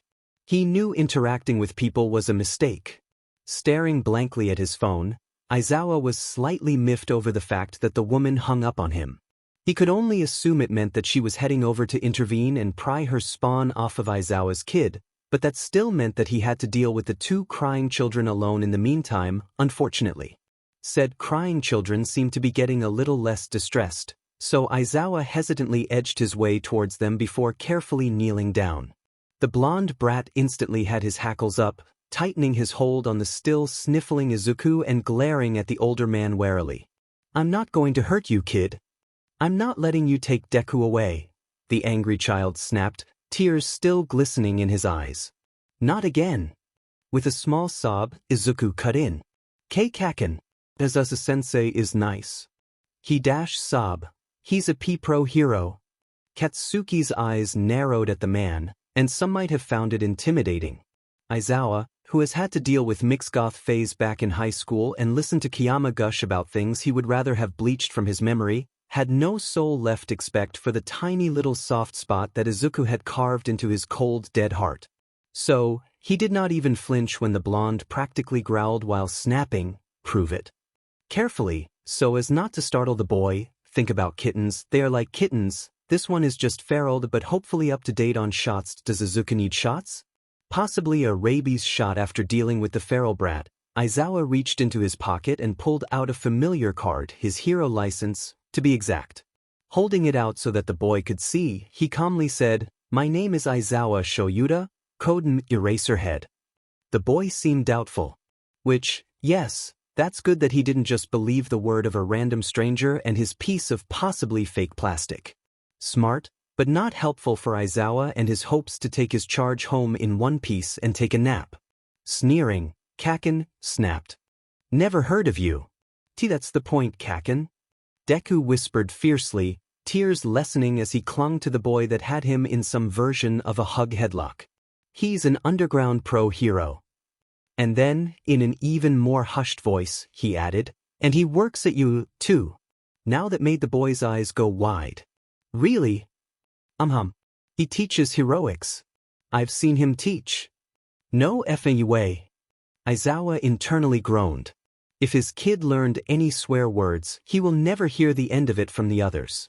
"He's amazing, Kaken," the greenette chirped, practically bouncing in place, or as well as he could. The blonde had loosened his grasp, but seemed as if he had no plans on letting go anytime soon. "He's super talented and skilled at takedowns, and his quirk is awesome. And he takes good care of me and helps with my analysis and lets me help with his lesson plans. Also, Sensei said he would teach me how to be a hero dash. Izuku immediately clammed up, jaw clicking shut as he stared at Katsuki with wide eyes, a hint of worry in them, as if he were concerned about how the blonde would react. And for a moment, Aizawa worried as well, seeing how the boy in question tensed, grip slackening not only to seemingly force himself to take a breath and think before saying, "Well, good. You need to train a lot if you're going to be my hero partner." Oh, and the tears were back. Katsuki huffed, but gruffly pulled the crying boy closer. "I'm not letting you out of my sight again." And oh, while he didn't like the sight of his charge crying, he could not help but feel grudging approval for the angry feral child. But still, emotions were not his forte, so, this is intense for toddlers. Both boys stiffened before they were indignantly crying out at him that they were not, in fact, toddlers. Aizawa was aware of this, but he could only handle so many emotions in a day, and the tears were really starting to freak him out. "But who the F are you, and what are you doing with my kids?" And now he had to deal with what looked like an adult, female version of the tiny angry boy. Fun. His father is a what? A villain. Netsu chirped in a tone that was way too chipper for the current conversation. A very powerful one at that. Mitsuki had been rather hesitant about all of this. All she wanted to do was grab the boy she thought of as a nephew and run, maybe even deck the weird-ass hobo talking to the boy and her kid, but she let the man talk and explain himself first.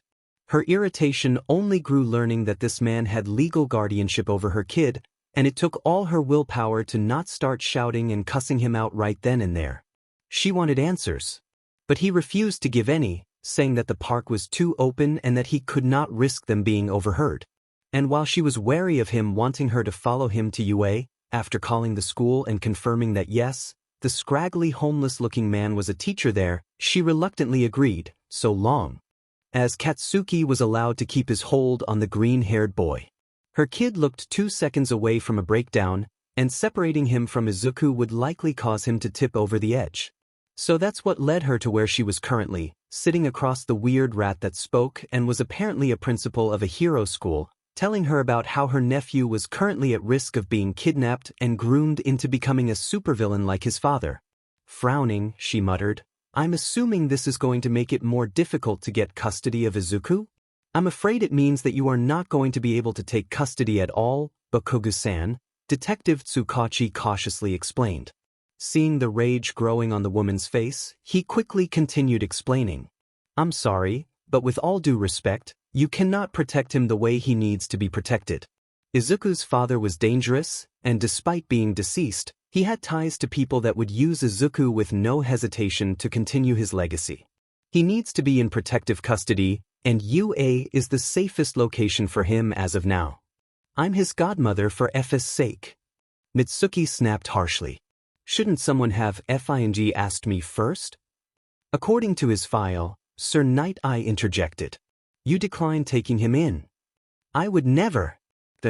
Then this is yet another thing falsified in the boy's file," the detective replied with a groan, pinching the bridge of his nose. Someone tried really hard to ensure that Izuku did not end up in a stable home environment. Night Eye sighed. "Another thing to investigate, though if his father had a hand in it, we will likely find another dead end." Slumping down, Mitsuki let out a heavy sigh as she processed everything that she had been told. "I knew the man was sketchy and sheet, but I just thought it was maybe mafia ties or some sheet, you know? Never had any concrete proof but—" "You've met him?" Night Eye interjected, slight worry tinged on his tone. When Aizawa had called to let them know that he was bringing back 2 civilians who were close to young Izuku, Night Eye had all but sprinted back to UA while calling Detective Tsukachi to meet them. The concern was that they possibly have ties to All for One, but it did not take them long to put 2 and 2 together to see that her ties and loyalty were to Inko and the boy. Nodding, the woman snapped. "Unfortunately, the man is a pretentious D-up, but he doted on Inko and little Aizu, so I tolerated him. Though he went on too many business trips in my opinion, however, but I guess that tracks with his real FING career." "He doted on the boy?" the detective broached cautiously. The woman went quiet before asking, "Does Aizu know about who his father was?" "No, we have not told him who his father was, only that he passed away," Night Eye replied, grip tightening on his cane. He was very subdued about it. Hesitating, Mitsuki quietly began, "Izuku is the kindest, most pure-hearted boy I've ever had the pleasure to meet. That he would never be a villain willingly, but I will admit that he adored his dad." According to Inko, they would sit for hours talking about quirks, him teaching Izuku the basics of advanced sciences so that he could understand how they worked. Hell, the kid was way above his grade level, but the man insisted that Izuku go through school at the normal level, something about letting him experience the real world, or some crap. Grimacing, Night Eye tersely replied, "Yes, he would think that. I feel like I'm missing something." "We have come to the conclusion," Nedzu explained softly, "that Izuku's father was allowing and building up Izuku's hero dreams in order to eventually turn him against heroes after facing discrimination for being quirkless." Mitsuki froze, but then a weary acceptance settled onto her face. "God damn it, that makes sense, considering how fed up Aldra was." Crossing her arms, she lets out a huff. "I pulled Katsuki out of there about a week after Izuku went missing. He had a breakdown during class, and his quirk. He lost control and destroyed a lot of school property. I was sad until he told me what they said about Izuku, about what the teachers let him do to poor little Aizu." Night Eye shifted forward. "They let him do what?" "They let him treat the poor kid like a punching bag." Her voice broke at that, and she had unshed tears in her eyes. I knew that they weren't as close as when they were little, but I never effing saw this. They told him that hurting Izuku was helping the boy, that Izuku was too reckless, wanting to be a hero, that he would get himself killed if Katsuki did not do his job. She that word out with such bitterness, as a future hero, and put him in his place. I felt like he was going to throw up, gritting his teeth and shaking in his chair as he imagined what the poor boy went through. The fact that his own teachers, the people supposed to protect and care for him, to nurture his growth, would not only allow but encourage that sort of treatment. "How is the case against Aldra going?" Scrubbing at her eyes, Mitsuki perked up at that. "Case? What case?" "We've been investigating the district as a whole," the detective explained. "We have a good amount of evidence built up against them that the case should be open and shut." "Would mine and Katsuki's testimonies help?" "It certainly would not hurt," Nedzu happily replied. "Though, we do not want to press young Bakugo about sensitive matters. It would honestly probably help at this point," Mitsuki interjected. He has a lot of guilt right now over everything, and we've been struggling to get him help with a good therapist who isn't wary of his unique personality or a quirkist BSRD. Well, we have a therapist on site who would be more than happy to assist. I don't want to be any trouble. Heavens no, Hound Dog would be more than happy to help. He has plenty of experience with children, and I can assure you he is not, quote, a quirkist BE. The mother looked relieved. "I would appreciate it, thank you." Tail swishing lightly, the principal tilted his head, and Night Eye instantly knew the rat was plotting. "Also, back onto you mentioning unenrolling your child from Aldra, how has finding new schooling accommodations been going?"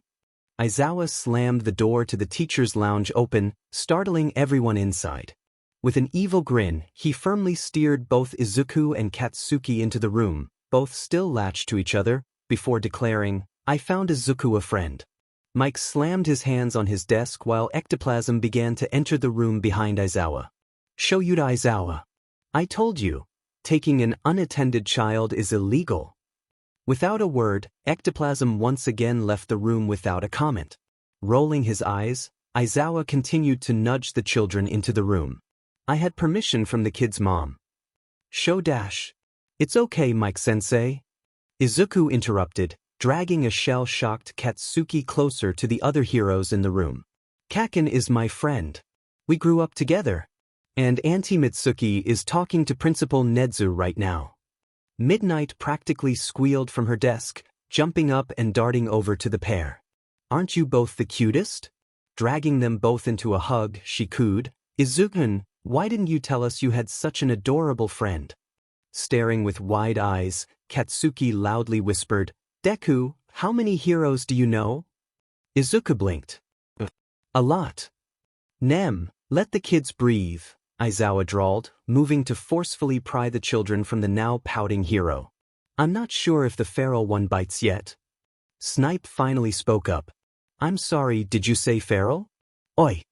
Bakugo growled, clearly offended. Aizawa blinked. This. Feral. Patting the snarling blonde child on the head, he added, I haven't gotten confirmation yet on vaccines, but I'm fairly certain he does not have rabies. I don't have rabies, Udaman hobo. Oh my god, Mike practically cried, burying his face in his hands. Green Bean Protection Squad. Wynant uploaded an image. Image of Katsuki and Deku playing what looks like tag in the teacher's lounge. Wynant uploaded an image. Image of Snipe trying to look intimidating, playing the villain while Katsuki and Izuku braced themselves in heroic poses, ready to pounce. Wynant uploaded an image. Image of Snipe pinned to the ground in defeat, Katsuki standing on his back mid-cackle, Izuku looking at the blonde with the brightest smile. Wynant uploaded an image. Image of the two sitting with a notebook full of hero signatures, Katsuki grinning ferally at his new collection while Izuku beams at his side, pointing towards what looks like present Nick's signature. Wynant uploaded an image. Image of Katsuki standing on a table, mid-shout towards a dead-faced Aizawa while Izuku hovers next to the table, trying and failing to calm the angry blonde. Present Mike could just barely be seen stepping into frame. Wynant uploaded an image. Image of Katsuki launching off the table at Aizawa, tiny explosions crackling from his palms while Izuku and present Mike panic in the background. Wynant uploaded an image. Image of Aizawa grinning evilly at Katsuki who hung from the ceiling via his capture scarf. Said blonde is flailing with an eye visibly twitching while Izuku watches helplessly from below. Present Mike stands to the side with a defeated look, seeming as if he has given up on the situation. Wynant, I love our new kidnapped child that Aizawa brought us. Granny, our what? Uncle Screm, he's not actually kidnapped. Uncle Screm, we think. Space and I'm concerned. Grandfather Satan, I can confirm that the child has not been kidnapped. His mother is currently in a meeting with myself as well as Sir Night Eye and Detective Tsukachi. The two were close to the Midoriyas in the past, and we are settling details regarding our ward. Grandfather Satan at Dadzawa seeing as how attached the two boys were today, young Bakugo will likely wish to spend the night. His mother asked if that would be possible? Dadzawa,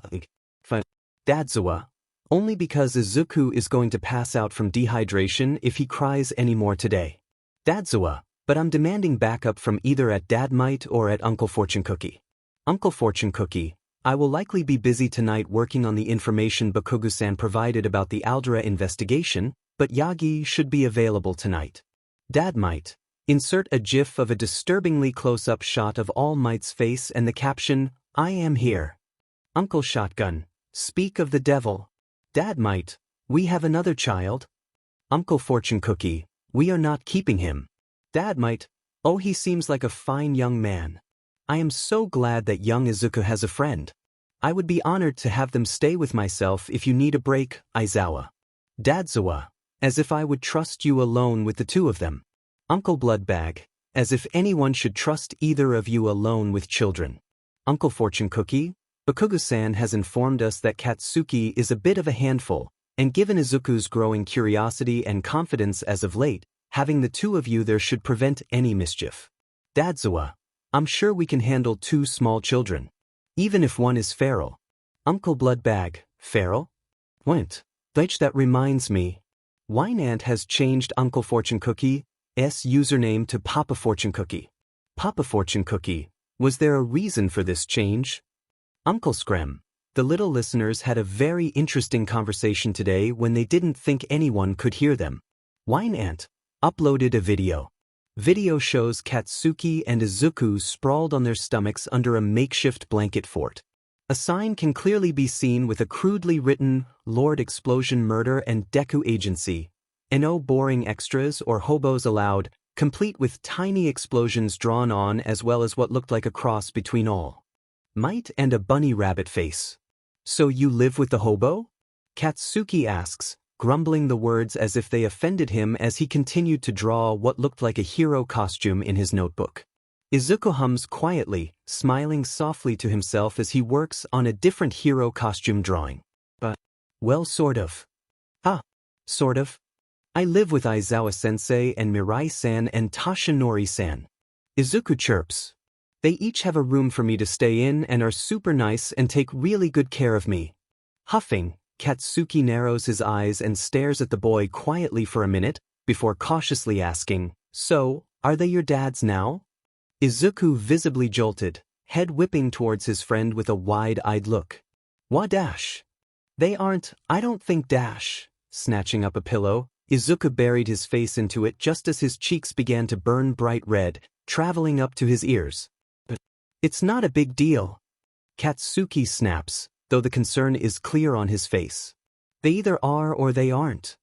After a beat, Izuku slowly brought his face out of his pillow, then quietly, as if sharing a deep secret, Izuku whispered, "I don't know, but I would like them to be." The video begins to shake, as if the person holding the camera is resisting the urge to jump up and down, and the recording cuts off before the boys can say anything else. Papa Fortune Cookie, oh my. Space Scent, that is absolutely precious. Uncle Screm, I nearly activated my quirk squealing the first time I saw it. Wynant, Aizawa.exe is broken LMAO. Wynant, uploaded an image. Image shows Aizawa staring wide-eyed at his phone, a look of awe and complete panic on his face. Uncle Bloodbag, I mean, is anyone surprised? The boy practically worships the ground those three walk on. Uncle Shotgun, I feel like we should be concerned about how quiet Dad might has been. Uncle Detective, he's fine. He's just crying too much to be able to type out a reply. Uncle Detective, he's rambling about, my boy, and something about an emergency credit card. Uncle Diglett, can someone tell me why I just found Night Eye sitting in the middle of the hallway staring at nothing? He's not responding to me? Space Ant, scroll up. Uncle Diglett, Uncle Diglett, oh, is this not a known thing? Uncle Screm, oh no, it was known. Uncle Screm, by everyone but those three. Uncle Diglett, okay. Wine Ant, emotional constipation at its finest. Uncle Bloodbag, yet again, I wonder who trusted them with a child. Papa Fortune Cookie, I beg your pardon? Dadzawa, meet me in the flat. Dad might, excuse me? Uncle Screm, oh sheet. Uncle Shotgun, Vlad, do you have a death wish? Uncle Bloodbag, I feel like I just lost 10 years on my life, Christ. Grandfather Satan, I would like to remind everyone that murder is not allowed on school property. And causing bodily harm to a fellow pro might disallow you from being eligible to keep custody of Izuku. Dadzawa, fine. Vlad lives another day. Papa Fortune Cookie, noted. Dad might. Papa Fortune Cookie, Tashinori. Dad might, fine. Wynant, we need a days since the dad squad nearly committed murder in Izuku's honor, sign. Grandfather Satan, ordered. Uncle Diglett, well, Dad might. Well, I am on my way back to my apartment. At Dadzawa, if you would like to meet me there with the boys, I will order takeout tonight. Dadzawa, okay, be there in 10. Spacent, question, has anyone told the friend that one of Izukuin's dads is All Might? Uncle Shotgun, oh boy. Dadzawa, well, this should be entertaining. Uncle Screm, Shoyuda. Dadzawa, I'm sure everything will be fine.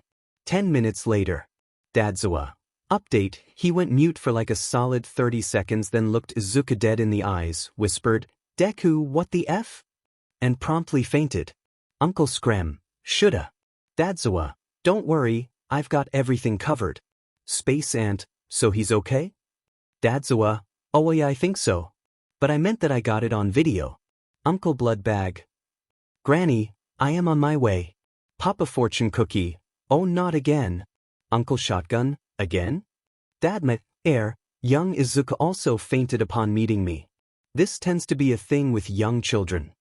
Wynant, this just in, All Might is responsible for the mass uptick in child concussions. Uncle Diglett, I heard Mike screaming and I should have known it was this godforsaken chat. When Katsuki finally wakes up, He stares blearily at the ceiling before slowly turning his head to the side. He's apparently sprawled across a very comfortable couch, and sitting on the ground just in front of the couch was Izuku, who absently scribbled away in one of his journals. Blinking slowly, Katsuki managed to ask, "Deku, why did I just dream that All Might was one of your dads?" Izuku froze. The front door to the apartment burst open. "I am here!" Yagi shouted with a broad grin, brandishing nearly half a dozen bags filled to the brim. "With takeout food." Cautiously, Izuku replies, "That wasn't a dream, Kaken." Katsuki makes a sound halfway between a murderous cat and a dying walrus. Of course, everything was awkward at first, with young Katsuki fainting the night before, but after the boy woke up and Yagi presented him with food, he seemed to deal with his hero worship far better than Izuku. Yagi nearly choked on his egg roll when the boy loudly declared, "Since you're Deku's dad now, that means you're my uncle." Yagi didn't know how to respond other than to awkwardly reply, "Thank you for letting me know." Izuku looked close to fainting. Katsuki only seemed emboldened by this, grinning in a way that made Yagi believe Aizawa was onto something with the feral thing. "You don't mind Deku calling you dad, right?" The small green-haired child full-on squeaked, and Yagi could not help but immediately reply, "I already think of him as my son, so—" And of course Aizawa walked in as Izuku burst into tears. After assuring the overprotective man that Izuku was fine and that these were happy tears, followed by Katsuki interjecting with, "I don't really want a hobo for an uncle, but Deku thinks you're a good dad too, so I guess I'm stuck with you." Aizawa practically blue-screened at that, while Izuku became a stuttering mess. Things calmed down after that, the boys eventually falling asleep in a pile, and both he and Aizawa carefully cleaned up the remnants of the takeout boxes while the two dozed. A few pictures were also taken, for important reasons. Hellion chat. Let me sleep dinged. Uploaded an image. Image of Katsuki and Izuku passed out asleep in a pile of blankets, surrounded by various takeout boxes and an All Might movie playing in the background. Night-night, I would die for these two. Screm, same. Sonic. WTF did Shoyuta kidnap another child? Let me sleep minute. Technically no. Night-night, I keep forgetting you aren't in the teacher's chat. Screm, we made sure that Shoyuta did not bring home a random stray child. This is an old friend of the green bean. Screm, and yes, the boy's parents know he's here. Let me sleep minute. Why does everyone keep thinking I'm just randomly kidnapping children? Screm, maybe it's the fact that you just randomly show up with children and poorly explain how you acquired them. Let me sleep minute. Explaining requires effort. Screm, Shoyuta. Sonic. Well, I'm glad that little Izuku has a friend. Sonic. And that this is legal. Sonic. That reminds me. Sonic. I've been meaning to ask, do you think Izuku would be up for meeting Tenya? I think they are the same age. Screm. Wait, that's an amazing idea. Night-night, I'm squealing. More friends for the green bean. Let me sleep ding. Tenya's not feral, so it should be fine. Sonic. Since when is being feral a problem? Night-night, ignore him. And I should bring my niece too. It could be like a big play date for them all. Let me sleep ding it. I'm adding Tensei to the teacher chat. You all can fuss about this there. Sonic. Wait, what? Green Bean and Feral Child Protection Squad. Dadzawa has added Ida Tensei to the chat. Dadzawa has changed Ida Tensei to Uncle Sonic. Dadzawa, Tensei has another child to offer up. Uncle Bloodbag. Christ, Aizawa, do you have to make it sound like he's sacrificing a kid? Uncle Shotgun. To be fair, Izuku does tend to go into analysis and experiment mode every time he meets someone new. Uncle Diglett. So is this just no longer a teacher's chat? Wynant. Not since Night Eye and Tsukachi. Uncle Screm. We have more to talk about Izuku than any of our other classes, so, and it's not like we ever used the chat for sensitive material. Uncle Diglett. Okay, true. Uncle Bloodbag. Can we get back to the part where Aizawa said that his friend is offering up a whole but child? Uncle Sonic. I can assure you that I am not offering Tenya as a sacrifice. Uncle Sonic. I meant like a play date. Tenya is 8 and Izuku is 7, right? And he wants to be a... Hero too, so I think they would get along. Space and, oh, more friends. That would be perfect. Uncle Screm and Nem mentioned a niece, right? Why not? I have to talk to her parents, but I'm sure they would agree. And she is 7 and interested in heroes too. Uncle Shotgun. So basically we are just collecting Aizawa's future class. Dadzawa, why would I get stuck with them all? Uncle Shotgun. Because you would literally shank someone if they got to teach Izuku instead of you, and you know the bean would be sad if he's not in a class with his friends. Dadzawa, god damn it. Dadzawa, fine. Dadzawa, but no more. 3 is enough friends. 2 hours later. Dadzawa, I'm amending the rule to 4 friends. Uncle Shotgun. Why not? Show Yuta what happened? Uncle Lie Detector. Sigh, I sense a legal headache coming on. Uncle Screm. Aizawa show Yuta, I swear to God. Dadzawa. So, remember me asking about taking unattended children? Uncle Lie Detector. Called it. I'm already on my way to UA. Uncle Diglett. Holy shit, Yamada is going to break my eardrums at this rate. What happened now? Uncle Diglett. Uncle Diglett. Aizawa, what the F? Dadzawa. In my defense, Dadmite is the one that actually took the kid. Papa Fortune Cookie. Yagi did what? Dadmite. I regret nothing. Papa Fortune Cookie. Yagi Tashinori. Dadmite. The child was muzzled, Mirai. Dadmite. There was no way I was leaving him there. Uncle Screm. He was what? Why not? Sheet. Uncle Sonic. I'm on my way. Dadzawa. Sheet Zashi. Hey. He's fine, show. I'm with him. You worry about the boy. Grandfather Satan. Yagi, Aizawa, would you and the boy meet in my office? We can discuss details further once the detective has arrived. Papa Fortune Cookie, may I join as well? Dadzawa. The kid is skittish as hell, so maybe wait a bit. He's fairly attached to Izuku and Katsuki, but he's wary of me and Yagi. Papa Fortune Cookie, very well, I will wait in the staff meeting room. Dadzawa, I'll give you all an update as soon as I can. Today was supposed to be a fairly easy day. Yagi had no doctor's appointment scheduled, having finalized most of the details for the surgery on his end and simply awaited the scheduled date. This gave him his first true day off to spend with young Izuku in a while, and to make matters better, he could spend time with the boy's friend as well. So, since both the boys' trips to the park had been cut short the day before, Yagi reasoned with Aizawa that visiting again would be a wonderful idea. Despite Aizawa's reservations about dealing with people again, Yagi was beginning to grow a tad concerned for the man's aversion to interacting with the general public. He managed to convince the introverted man that he could handle any potential interactions. Aizawa did seem wary. How are you going to do that being, well, you? With a deep chuckle, he merely explained, it's far easier to hide from the public than you would think. And that was what led to him sitting on a park bench with Aizawa while dressed in tacky sunglasses, a hat with fake versions of his hair tufts on top, and a t-shirt with his face plastered on the front. I can't believe that worked, Aizawa groaned, burying his face in his hands. With a wry grin, Yagi stretched, only to wince slightly when he pulled at his wound. I've been getting away with this for years. Not even bothering to uncover his face, the tired hero muttered irritably, people are so dim and stupid. Before he could reply, young Katsuki came barreling out of a bush towards them. Move your buttes. He snapped, skidding to a halt in front of them. Deku needs help. And that is what led to their current predicament. Huddled under a bush, tightly gripping Izuku's hand, was a terrified lavender-haired boy, one with obvious signs of neglect due to his thin frame and dirty clothes, and that was completely discounting the muzzle on his face. The boy had immediately shoved himself away from them when they tried to approach, though his grip on Izuku's hand remained and only tightened in response to seeing them. Izuku spoke softly to the boy. It's okay, they're heroes. They can help you. When the boy made no attempt to move, just staring at them warily, Izuku continued. They're also my dads. They won't hurt you, I promise. Yagi had to control his reaction to hearing the boy so easily call him dad, trying to focus on remaining as unthreatening as possible.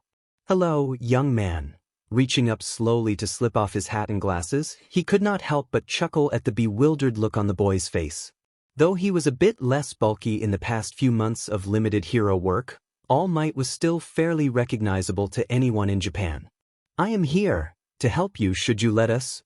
Katsuki had crawled into the bush by this point, shoving his way past the two pros to sit next to the muzzled boy who he did not seem to mind the angry blonde. Deku has these two wrapped around his finger. Trust me, they look intimidating but are fing soft as sheet. I feel like I should be scolding you for your language, Aizawa muttered, eyes narrowing at the challenging grin Bakugo shot him. Slowly, with a still hesitant look on his face, the muzzled boy edged forward, Izuku's hand still held tightly in his grip. Yagi kneeled down, Aizawa doing the same, before he reached out to offer a hand to the distrustful-looking boy. And thankfully, the boy took his hand. After removing the god-forsaken muzzle, which they unfortunately could not destroy and had to keep for evidence, they whisked the lavender-haired boy off to Yue. The entire time he kept shooting them guarded looks and always held tight to either Izuku or Katsuki's hand, which the blonde surprisingly did not complain about. They had yet to get the boy to speak or answer any questions, and they tried not to pry too much. Once sequestered away in Recovery Girl's office who gave a quick exam, she pulled Aizawa and Yagi to the side with a grim look. It's like Izuku all over again, though this looks more long-term, and of course the muzzle scars. Aizawa practically growled while a rare scowl crossed Yagi's face. How can so many people treat children this way? Scoffing, the erasure hero snipped, the world has always been rotten, All Might. You just can't see it from your pillar of peace. Enough of this. Recovery Girl snapped, jabbing her cane at the pair. No bickering in front of the boys. They are all going to be stressed enough as is, and they need your support. You two are as good as Izuku's fathers, and you are the first points of contact for the boy after long-term neglect and possible abuse. So, watch how you behave. Yes, ma'am. She glanced back at the boys before sighing. I will note that when I healed him from the muzzle cuts, I could not sense any other injuries, thankfully. Also, no damage to his vocal cords, so his silence might be selective mutism. Aizawa let out a hiss of air. Yamada suffers from that on occasion from when his school used to muzzle him. Be gentle with the boy, Recovery Girl pleaded. I know you are capable of it because I've seen you both with Izuku, but you will need to be more so with this one. His trust will not be so easily earned. The boy would not speak. He practically glared at his lap, jaw clenched, while Nedzu sat patiently across from him, sipping tea. Izuku had crawled up into the large chair with the quiet boy, holding his hand tightly in silent support, while Katsuki stood beside the chair, arms crossed and scowl plastered across his face, giving his own version of support as if he were a guard dog, ready to lash out at anyone who so much as glanced at the pair wrong. With a small smile, Nedzu asked gently, if you are not comfortable with speaking, would you mind writing? The boy's eyes narrowed suspiciously as the principal laid a dry erase board and marker out on his desk. We just need to verify some things in order to have you moved into our custody. The boy made no moves toward the board and marker. Aizawa and Yagi, from their spots near the door, exchanged glances, one concerned, the other very tired. Eventually, Izuku moved forward, picking up the board to place in his lap. They only want to help, I promise. He gave the boy's hand an encouraging squeeze. Still the boy said nothing, and slowly, Izuku's face grew more somber before speaking again. When my mom died, I was with a not-so-nice family for a while. Bakugo's head whipped towards the little green-haired boy while the other adults in the room tensed. Outside of sessions with Hound Dog, Izuku never spoke about his mother or his brief stint in his foster home. While Hound Dog had assured them that this was just a trauma response and eventually the boy would open up, they had all begun to think that would never happen. But apparently it was happening, and it was happening right now. Tears began to pool in Izuku's eyes as the boy's eyes grew wide. All I wanted was a hero to come save me, but I didn't think one would ever come. I'm quirkless, and all everyone ever told me was that it was a miracle that my own mother even cared about me, let alone loved me. How could anyone care enough to come save me? It might have been Aizawa's imagination, but he believed he could see Bakugo's eyes mist up ever so slightly. But then Sir Night Eye came. He said the hero's name almost reverently, as if he still could not believe it himself. He came and took me away and spoke kindly to me and treated me like I was equal to him. And apparently I am. He and All Might and Eraserhead and everybody else tell me every day that I'm a person who deserves to be treated like everyone else, and that no one deserves to be treated like they are less. Yagi was near sobbing now, and even Aizawa was close to tearing up. Izuku leaned into the boy's side, resting his head on his shoulder. His voice dropped to a whisper, but his reassuring tone was clear as day. They'll help you. They won't let anyone hurt you like that ever again. You just have to let them help. We deserve to be people. Yep, Yagi was now muffling full-on sobs and Aizawa was viciously scrubbing at his eyes, which was understandable. Bakugo just stared at Izuku, looking so very lost and small, before reaching out and snatching up the boy's free hand, gripping to it tightly. Slowly, the other boy's shoulders began to lose their tension as his stare dug holes into his lap, but eventually, all the tension just melted. His shoulders slumped, his body curled into Izuku's side, the boy resting his head atop the fuzzy green curls. And then he lifted his gaze and spoke. My name is Shinso Hitoshi. Green Bean and Feral Child, Protection Squad. Grandfather Satan has changed the chat name to Green Bean and Feral Children, Protection Squad. Grandfather Satan, young Shinso is now a ward of UA. After he is more comfortable and meets everyone, we will pick out a proper official guardian for him. For now, he will be staying with Izuku and his guardians. Please give them some space as Shinso-kun adjusts. Uncle Diglett. Oh God, they did steal a child. Dad Might, no regrets. Dadzawa, you are still sobbing like a beach. Dad Might, so are you? Dadzawa, SHUT. The first thing they did after interviewing Hitoshi was to call Katsuki's parents. Okay, well, technically the first thing they did was settle the boys in at Aizawa's apartment and then send Aizawa off to buy copious amounts of takeout food. Then, they had Sir Night Eye call Katsuki's parents. You want to keep him another night? Night Eye let out a sigh. It seems that he and Izuku ran into a neglected child while at the park today. The child is, for lack of a better word, traumatized from his foster home and latched onto both of the boys. Glancing up towards where the three boys were curled up on a futon together in his living room, watching a random hero documentary, he continued. It stirred up some painful memories for Izuku. From his brief stint in the foster system. Also, Katsuki seems 2 seconds from a meltdown anytime we even remotely suggest separating the three.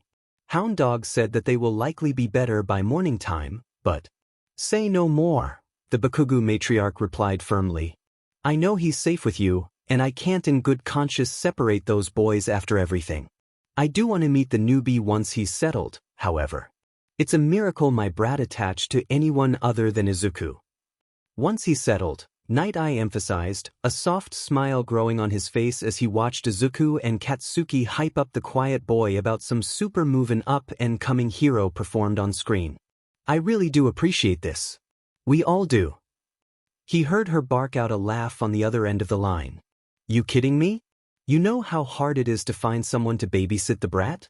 Apparently, I needed fully trained heroes all along. Don't think I won't be taking advantage of this. A few more pleasantries were exchanged before the call finally ended. By that point, Aizawa came strolling through the door, arms laden with bags of takeout. With a heavy sigh, Night Eye remarked, the boys have been living off of unhealthy takeout for the past 2 days. They deserve it, Aizawa quipped easily, dumping the bags on the dining room table with a smirk. And besides, this has some veggies in it. The food is all fried and absolutely drenched in sauce. But it does have veggies mixed in. Night Eye gave up and began helping Aizawa take out all the various containers. How do you even afford this? Bold of you to assume I didn't swipe the blonde idiot's credit card the moment he moved in and memorized the card info. A brief knock on the door, and said blonde idiot poked his head into the apartment, apparently having finished up his statement with Tsukachi. The man had arrived to UA as promised in the group messages and even brought all the proper fostering paperwork along with the usual incident reports. It made Night Eye question what led to his life being like this to see that the forms were already partially filled out, as if he predicted this happening long ago. Yagi lit up at the sight of the food, quickly entering the apartment and bolting towards the table, only to have Mirai smack his hands away.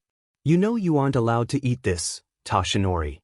The blonde looked like a kicked puppy, but Night Eye did not budge. Your surgery is in only 2 weeks, I will not risk you compromising it over junk food. With that, the man strides towards the kitchen, presumably to find something that Yagi was approved to eat. Yagi gave Aizawa a sad look, pleading for understanding and a bit of leniency. The man simply looked him dead in the eyes, picked up a greasy fried egg roll that looked like it came from junk food heaven and took a large bite. He never once broke eye contact. Yagi had never been so tempted to become a villain before. Eventually, after assuring that Hitoshi was comfortable in Sir Night Eye's presence, Aizawa and Yagi bid goodnight to the boys and headed out to their respective apartments. Aizawa had a patrol to get to, and Yagi needed to sleep. He also did not want to continue staring mournfully at the piles of junk food that he could not have. Later, while the boys were munching away on their takeout, they finally drifted to the topic of favorite heroes. I don't know, Izuku mumbled as he munched on his egg roll. All Might is still sort of my favorite, but ever since my dads took me in, I kind of like Eraserhead and Sir Night Eye just as much. Katsuki scoffed. They're your dads. It's like a requirement or something for them to be your favorites. You need to pick someone else. Pouting, the green-haired boy sighed. Well, then I guess right now it would be Miruko. Hitoshi perked up. Oh, I think I've heard of her. Izuku practically started vibrating in place. Yeah. She just debuted last year, and she went straight into HeroING. She doesn't have a set agency and travels from city to city wherever crime rates are higher, and she has an unprecedented win rate. She's known for her quick takedowns, and though a lot of people argue that she's too rough, I think she's amazing. She can take out a villain with a strength enhancement quirk in one kick. Izuku's words had just grown faster and faster as the boy practically jumped in place, Hitoshi looking mildly overwhelmed having not been used to the boy while Katsuki just nodded along. I have been doing a study of her quirk and fighting style with Nedzu recently. I hope I get to meet her one day. Considering your dads, that could probably happen, Katsuki remarked. Slumping over, Izuku glumly replied, but she travels so much and works mostly alone. You can still hope, Hitoshi offered cautiously. You might get lucky. Scratching at the side of his head, he carefully offered, well, speaking of favorites, mine is Present Mike. Both of the other boys froze. Really? Izuku asked in awe. I know it's a bit of a weird choice. That's amazing though. Izuku excitedly interjected. Present Mike is such a good hero and has amazing quirk control. He's super smart too and really nice, and wait, he lives right above us. I can? The moment the green-haired boy started to get up to take off, he was immediately tackled by Hitoshi. No, it's fine. But, Izuku began, trying in vain to wiggle free. But you can meet your favorite hero. Please, Izuku? Hitoshi practically begged. Maybe another day, but I don't think my heart could take it right now. Squinting, Izuku stared at the other boy for a bit, as if trying to determine whether or not this was an act, but eventually he relented. Okay. Hitoshi finally let go, both moving to sit back on the futon. But he is really nice and would love that you're a fan. Another day, Hitoshi relented, seeming relieved that he would not have to face his idol right now. The bombastic blonde took that as his K to change the subject. Well, my favorite is All Might. Katsuki loudly proclaimed, jumping to his feet and puffing out his chest proudly. Izuku squinted. You just said I couldn't pick my dad's, and you already said that All Might was your uncle. So he can't count. Tisk, uncles don't count, Katsuki griped, waving off Izuku's grumbling before diving right back into his impassioned speech. He's the best and never loses. One day, I'm gonna be stronger than him. Then I'll be the #1 hero. Hitoshi couldn't help but snicker. You sure about that? Hell yes.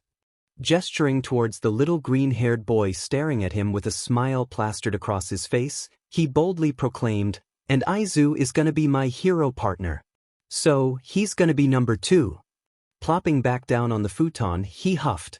You can be #3 and be a part of our agency if you want. Raising a brow, the purple-haired boy bitterly muttered, "You don't even know what my quirk is."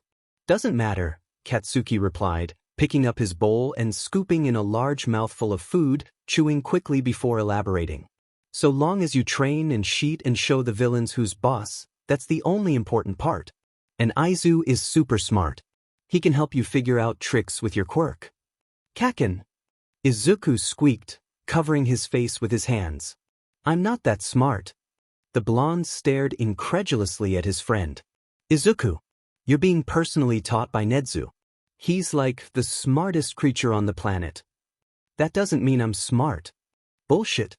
Still, Hitoshi interjected, sensing that the two would bicker for a while if allowed. He bluntly states, "Even having a genius like Izuku teaching me wouldn't change the fact that my quirk is bad." Both of the boys stared at Hitoshi in confusion while Izuku tilted his head. "Bad?" "Yes, bad." Stabbing at his food in irritation, he snipped, "I was muzzled for a reason. I have—" His voice trailed off, staring at his food solemnly. "I have a villain's quirk." "Bullshit." It was not Katsuki who swore that time. Both of the other boys stared in wide-eyed shock at the tiny green-haired boy scowled, green eyes flashing brightly with righteous indignation. "There's no such thing as a villainous quirk," he snapped. "Anyone who told you that the people who hurt you, they're shitheads?" Katsuki offered cautiously. "Shitheads?" "Yes, that." A door down the hall slammed open. "Izuku, did you just swear?" Jumping to his feet as Sir Night-Eye rushed into the room, Izuku's face went bright red, but he didn't stand down. "Sir, Hitoshi thinks that villainous quirks are real." Hitoshi was staring silently, still in shock over the Sunshine Boy swearing, while Night-Eye's brows furrowed and he declared, "Of course there is no such thing."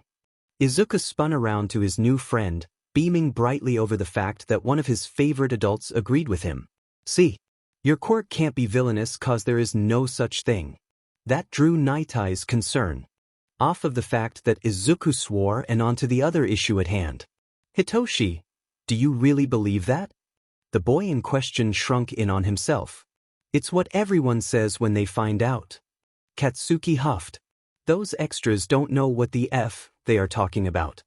With a determined glare, Katsuki demanded, "Tell us what it is. We'll show you." "No." Hitoshi snapped, looking desperate. "Please. I don't want you to hate me too." Kneeling down next to his friend, Izuku calmly replies, "Hitoshi, we're your friends. We would never hate you." "Yes, you will. Everyone always does." He chokes back a sob, clutching tightly to his hair. "My quirk is villainous, and that means one day, I'll be a villain too. I was told that when I was your age." And everyone froze, turning slowly to see a familiar-looking man with long blonde hair in the doorway to the apartment. Hitoshi stared, confused as to where he'd seen this man before, one dressed in bright yellow pajamas. But then it clicked. Present Mike. Today had not exactly been a pleasant day for Hisashi. The first half was fine, good even. His classes were behaving, and a few of the third years even replied to his enthusiastic questions. He knew his personality was a lot to handle, it was sort of his whole gig, so he never minded the teens being too nervous to reply. But whenever a few chimed in, it always warmed his heart. Sadly, the pleasant mood did not last very long. It was sort of an open secret that anything to do with muzzles was a big no-no for the voice hero. They greatly upset him at worst and set him on edge at the very least. Nedzu even added it to the list of triggers for the staff to avoid using whenever possible.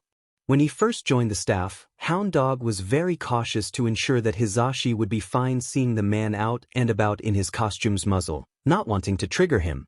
And while it made Hisashi uneasy at first, seeing that the man could still talk and easily remove the muzzle at will made him relax over time.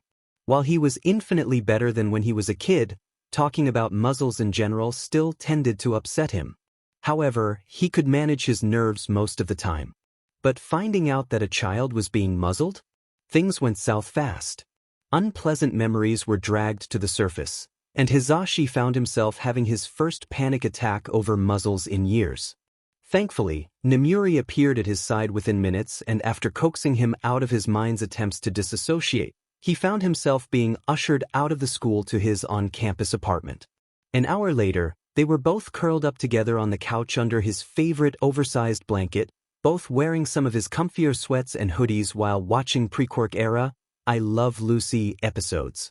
Soon after, Tensei arrived still in costume, quickly shucking it all off and also commandeering some of Hizashi's clothes to join in on the pile.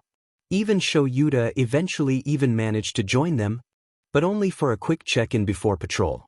The man seemed guilty that he was unable to come sooner, but Hizashi waved him off, saying that the kids needed him and that Namuri and Tensei had it covered.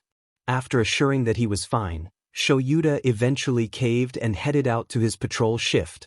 So, they resumed vegging out with no intentions of moving anytime soon. That is, until they heard shouting from the apartment below. Nightai's apartment.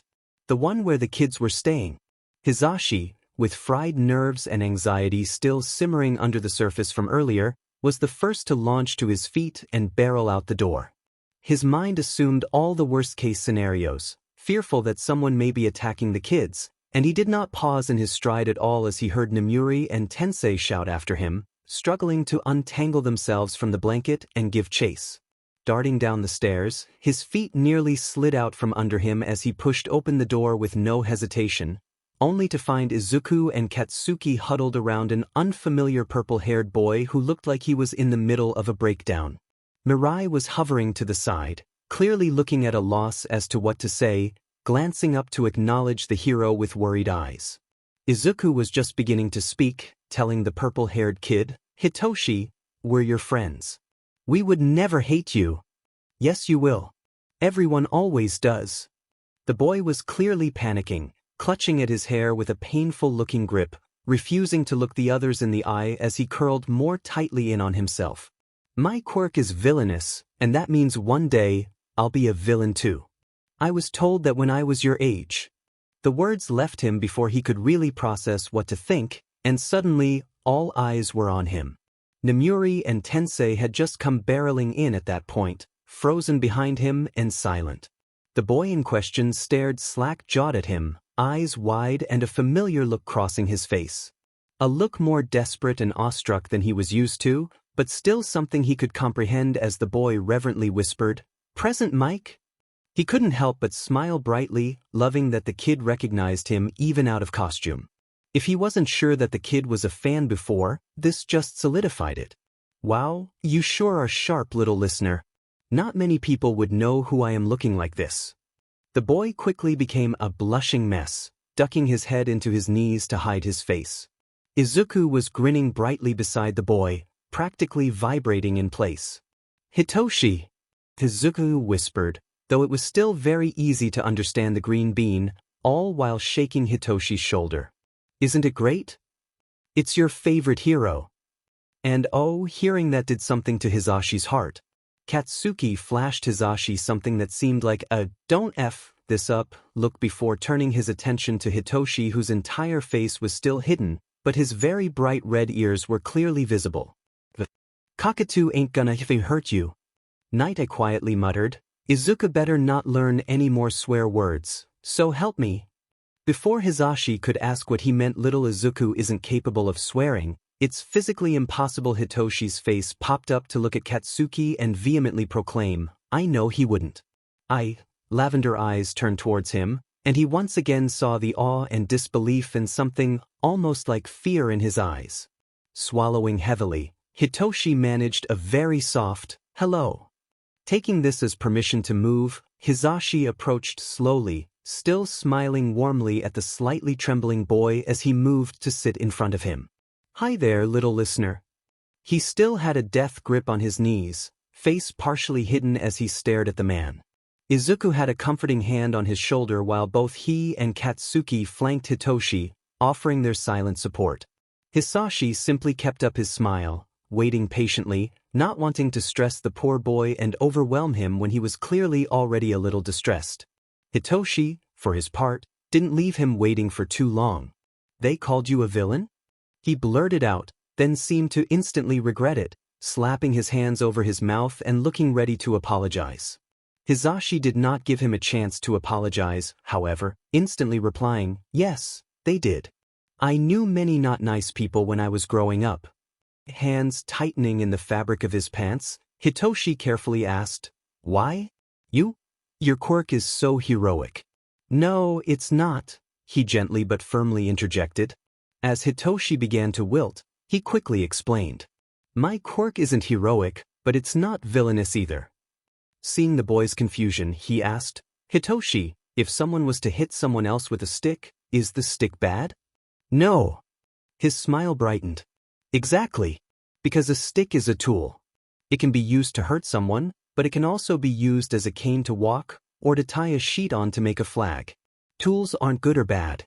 And quirks, they are just tools you can be born with. Nothing more, nothing less." Hitoshi's grip tightened more, now clearly digging through the fabric to his own skin as he struggled to not cry, his hands shaking. "Then why do people say that? Why do they say that it's bad?" The silent question of, "Why do they say I'm bad too?" hung heavily in the air. Because people can be bad, Hitoshi. Calling someone a villain for something out of their control. Hizashi's smile turned sad. The kind of people who say things like that are the bad ones. Holding out a hand, giving the boy plenty of time to object, Hizashi gently pried the boy's hands from his legs, holding them gently so that he would not hurt himself. "You are not a villain, Hitoshi. You're just a kid." And then, the tears finally broke free, Hitoshi letting out broken, heaving sobs as Hizashi gently pulled him into a hug.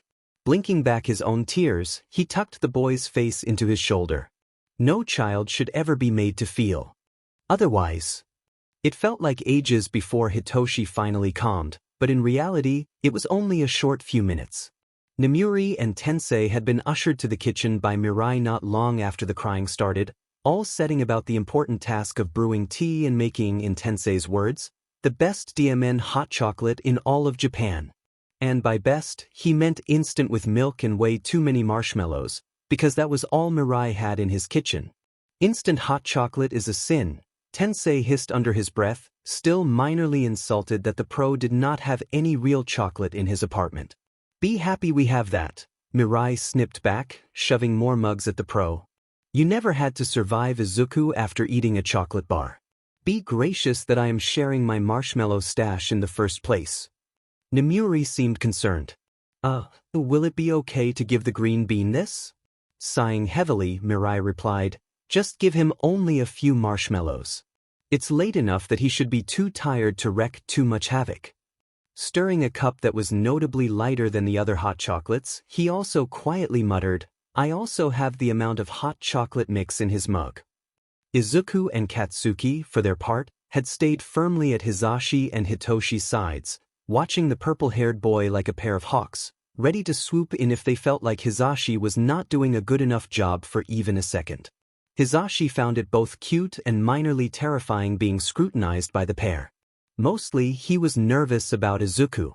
He still fears what Nedzu might be teaching that boy.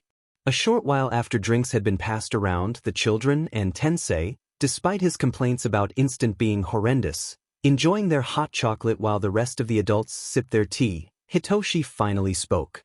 Shifting nervously next to Hizashi from the spot where they had relocated to on the couch, he refused to meet anyone's eyes while he explained, eyes fixed pointedly on his drink. "It's called brainwashing." The cup trembled a bit in his hands as he continued. "I ask a question with my quirk on, and then if you reply, I can order you to do stuff." Shoulders hunching inward, he waited for the unease, the taunts, the accusations. "That's amazing." Head snapping up, Hitoshi came face to face with the green-haired boy who was literally jumping up and down, chattering a mile a minute. "That's a perfect tool for heroics. Can you imagine? You can stop villains without even having to fight. You could make them arrest themselves. And just think about hostage negotiations. If it worked through a phone, you could save people so easily." Izuku just kept going on, listing out numerous uses for the quirk to the point that he was barely understandable, arms flailing through the air. A small huff came from the other end of the couch, and Hitoshi looked to see Katsuki smiling. It was a tad bit feral but clearly happy. "That settles it," the blonde declares. With a grin. "You have to join our agency. I can beat up villains, Deku can outthink them, and you can stop them before they hurt people. The grin became a tad more feral. Then I can beat them up some more. Quietly, Hitoshi asked, "You aren't afraid?" With a snort, Katsuki immediately with no hesitation replied, "Hell no." Hitoshi felt like crying yet again that night. Hizashi patted the boy's shoulder, giving him a bright grin as he sat his tea down. "They've right, you know. It's a fantastic quirk." Ruffling the boy's hair, he added, "No matter what you want to do with it, be it heroics or something else, or maybe not use it at all, that's your choice. And we'll support you the whole way." And once again, Hizashi found himself with his arms full of a sobbing child, though the crying was quieter and more like happy tears this time around. In the background of this touching moment, Izuku was still going on about Hitoshi's quirk, having dragged out an analysis notebook along with a laptop. The boy was practically vibrating in place while mumbling incoherently, clearly so far into his thinking bubble that only an act of God would drag him out. Tensei and Nomuri watched on in mild horror as the boy began to pull up files about voice-based mental quirks, including several detailed MRI scans. Mirai just let out the world's second most tired sigh. The first belonged to Naomasa for when All Might did All Might things, which is often. I shouldn't have added the marshmallows. Green Bean and Feral Children, Protection Squad. Grandfather Satan, good morning everyone. Hitoshi-kun is now officially in Yamada's care. We shall be working on getting him settled and such over the next few days, so Yamada may not be available as much. Grandfather Satan, also, I would like to note that both Hitoshi and Katsuki are to be enrolled in classes here with Izuku, so I shall be working on a study schedule for them in the next few days. If anyone has any questions, please let me know. Space Ant, oh, I hope he is adjusting well. Wynant at Uncle Screm Zashi, you let us know if you need any help with him, alright? Dadzawa, the cockatoo is distracted online shopping for Hitoshi, so he might not respond for a while. Also, the kid is likely going to be attached to Izuku's hip for the next few days, so I'll be able to help as well. Dadzawa, speaking of attached at the hip. Dadzawa uploaded an image. A picture of the three boys sprawled across the futon, all sleeping in weird angles and hugging each other. Wynant, they literally have not moved since last night. Uncle Diglett, while adorable, that can't be a comfortable angle. Dadmite, we tried rearranging them. Every time we turned our backs, they ended up back like this. Papa Fortune Cookie, I still blame the marshmallows. Uncle Blood, you gave Greenie sugar after the last incident. Do you have a death wish? Papa Fortune Cookie, it was a long night, and I have many regrets. Grandfather Satan, oh, it appears we have a guest at the gates. Can someone go greet him? Dadzawa, got it. Is this the welcoming or unwelcoming kind of greeting? Grandfather Satan, welcoming. Grandfather Satan, it would be best to simply take him wherever he wishes to go and not interfere. Dadzawa, sounds like a bad idea, but I'm too tired to care. Uncle Blood, I have concerns? Yagi had high hopes for today. Yesterday had been very overwhelming, to say the least. The children were still sleeping on the futon. Yamada sprawled on the couch next to them looking up furniture options for young Hitoshi. Aizawa had headed out earlier to meet with Nedzu about their newest charge, and Mirai was off doing something that probably involved paperwork. So, Yagi had taken it upon himself to make breakfast. Flipping another pancake, he smiled to himself at the American-style buffet he had laid out. While he cannot eat most of it, he could at least eat the pancakes, and the joy the boys would likely display would surely outweigh the disappointment of not being allowed to eat bacon. Staring at the plate of bacon, he inwardly cursed all for one once more for deciding that ripping out a chunk of his stomach was a fun activity. Shaking his head, he flipped the pancake once more. No bad thoughts. He told himself quietly. Today shall be a nice, calm day. The door to the apartment was abruptly kicked open, causing him to shriek and throw the pancake up into the air. Yamada was on his feet and braced in front of the kids in an instant, and Yagi was about to do the same, until he saw who was standing there. Gran Torino? Yamada spared a glance at Yagi, still braced for a fight, somehow managing to look intimidating even while wearing his present mic-themed pajamas, and he asked, "You know him?" "He's my teacher." Yagi insisted, though he looked visibly distressed seeing the man. An old friend, really, practically family. The tiny old man let out a loud snort. Oh really? Then he shot forward, bouncing off the far wall like an air rocket and into the kitchen where Yagi just barely was able to move the bacon before Torino landed on the counter, sliding right in front of Yagi. If I'm family, then why the hell did I have to find out you had a son via my morning news show? Yagi stared blankly before shouting, "Find out I have a what?" It was at this moment that the previously flung pancake decided to unstick itself from the ceiling and fall directly on top of his head. He had high hopes for today, and he should have known better. Aizawa had come strolling in not long after, being barely fazed at the fact that he just set loose an unknown slightly feral old man on Yagi, and once Yagi had been depancakified, they quickly all gathered around the TV to see what exactly Torino was talking about.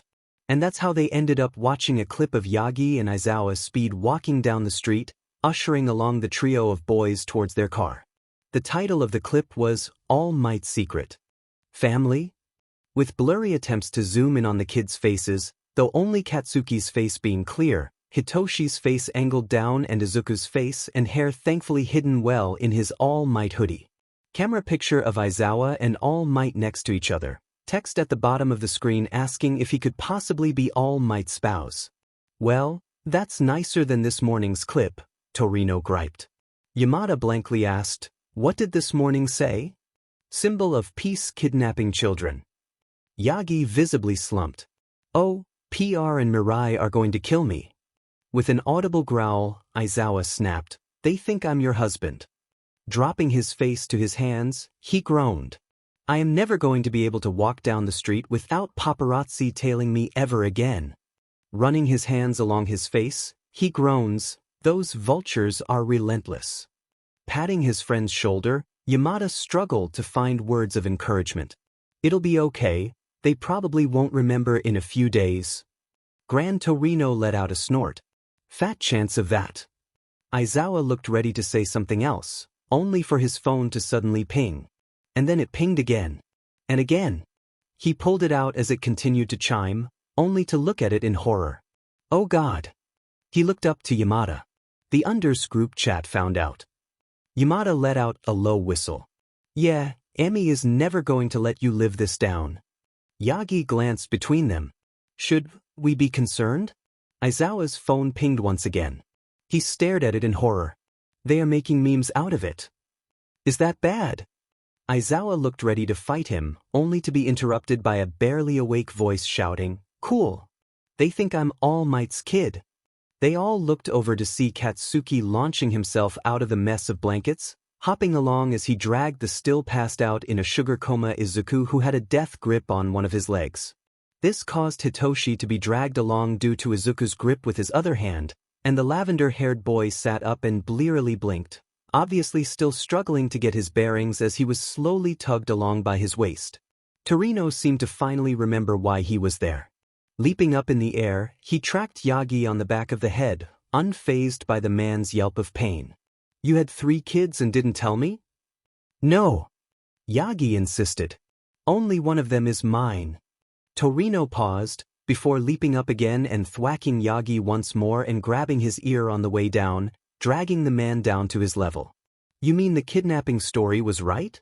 Seeing as how Aizawa was not going to do anything, and seemed to be enjoying poor Yagi getting lectured, Yamada decided to step in at this point. There has been no kidnapping, and we can explain everything. Torino shot the man a scowling look, before finally relenting and letting go of Yagi's ear. Fine then. I want some answers. That's reasonable. Glancing at Aizawa, Yamada suggested, go call Nedzu and let him know what's happening. Others. Aizawa sighed. Fine. Then after a pause he asked, what's the chances of us not letting Nem know about the marriage thing? Your face is plastered on every news network in Japan, and probably some in the US. You aren't hiding this. Green Bean and Feral Children, Protection Squad. Uncle Sonic, why is the news congratulating All Might and Show for their marriage and adoption of 3 children? Uncle Shotgun, their what? Uncle Detective, one day. Can we not just have one normal day, Toshinori? Papa Fortune Cookie. Is this part of the reason why PR is calling me asking about kidnapping accusations? Dad might. Listen, I don't ask to be like this. Dadzawa. Don't worry, Aizawa. I have the perfect disguise. No one will ever recognize us. Yes, your All Might merch was a wonderful disguise. Uncle Diglett. And you went along with that? Dadzawa. I am never going out in public again. Wynant. They think shoulda married All Might? Dadzawa. Oh no. Wynant. Oh show you to let's talk about your love life.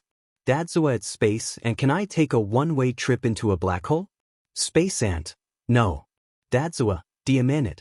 Land down under, Joke, stop changing your name to Mrs. Eraserhead. Mr. Brave. Ms. Joke, I'm sorry, what? Fatgum.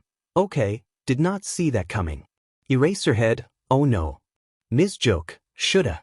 How could you? Fatgum. Night Eye. How did this happen? Ms. Joke, is this why you denied all my attempts to woo you? Eraserhead at Night Eye, it's the blonde oaf's fault. Ms. Joke, you could have told me you were in a relationship. Night Eye, good to know who to blame. Ms. Joke, hell, you could have just admitted you were gay. Mr. Brave. Fatgum, okay ouch. Mr. Brave, right? Eraserhead, I'm moving to FING Switzerland. Night Eye, you are not abandoning me to deal with All Might alone. Ms. Joke, wait, are you 3AE? Eraserhead, never FNG say that word again. Night Eye, I am heading back to the apartment. Night Eye at Ms. Joke, I am asexual aromantic. Ms. Joke, okay. Ms. Joke, well back to the original couple then. Ms. Joke, shoulda. Ms. Joke, shoulda answer me. Eraserhead, I'm heading to the airport. Fatgum, Mr. Brave, oh that's a good one. Night Eye, Aizawa, if you leave the country, Izuku will cry. Eraserhead, God DMN it. Fatgum, Izuku? Eraserhead, none of you saw anything, and for the love of God Emmy, stop demaying me before I block you. Mr. Brave. Ms. Joke, shoulda, how dare you make me your other woman and not give me the deets. Ms. Joke, we could have gone bar hopping and vented about our partners to each other. Fatgum. Ms. Joke at Eraserhead, wait and oh unblock me please, it was a joke. Eraserhead has left the chat. Fatgum, well that took 2 years longer than the betting pool originally theorized. Ms. Joke, shoulda know. Mr. Brave. Rocklock, what in the actual F dash? It was the world's weirdest staring match, at least in Yagi's opinion. Can you even remember your own name or are you too old for that? I can remember plenty more than the brat who still can't spell his own name. You're nothing but a worn-out retirement home reject, says the preschool dropout brat. Wrinkly raisin man. Whiny cabbage patch doll. Only, the staring contest involved quite a few insults being slung around. Should we intervene? Yamada asked quietly from where he sat at the kitchen table with Izuku and Hitoshi. Hitoshi seemed to be faring a little better now, munching away at his food as he intently watched Katsuki squaring off with the retired pro.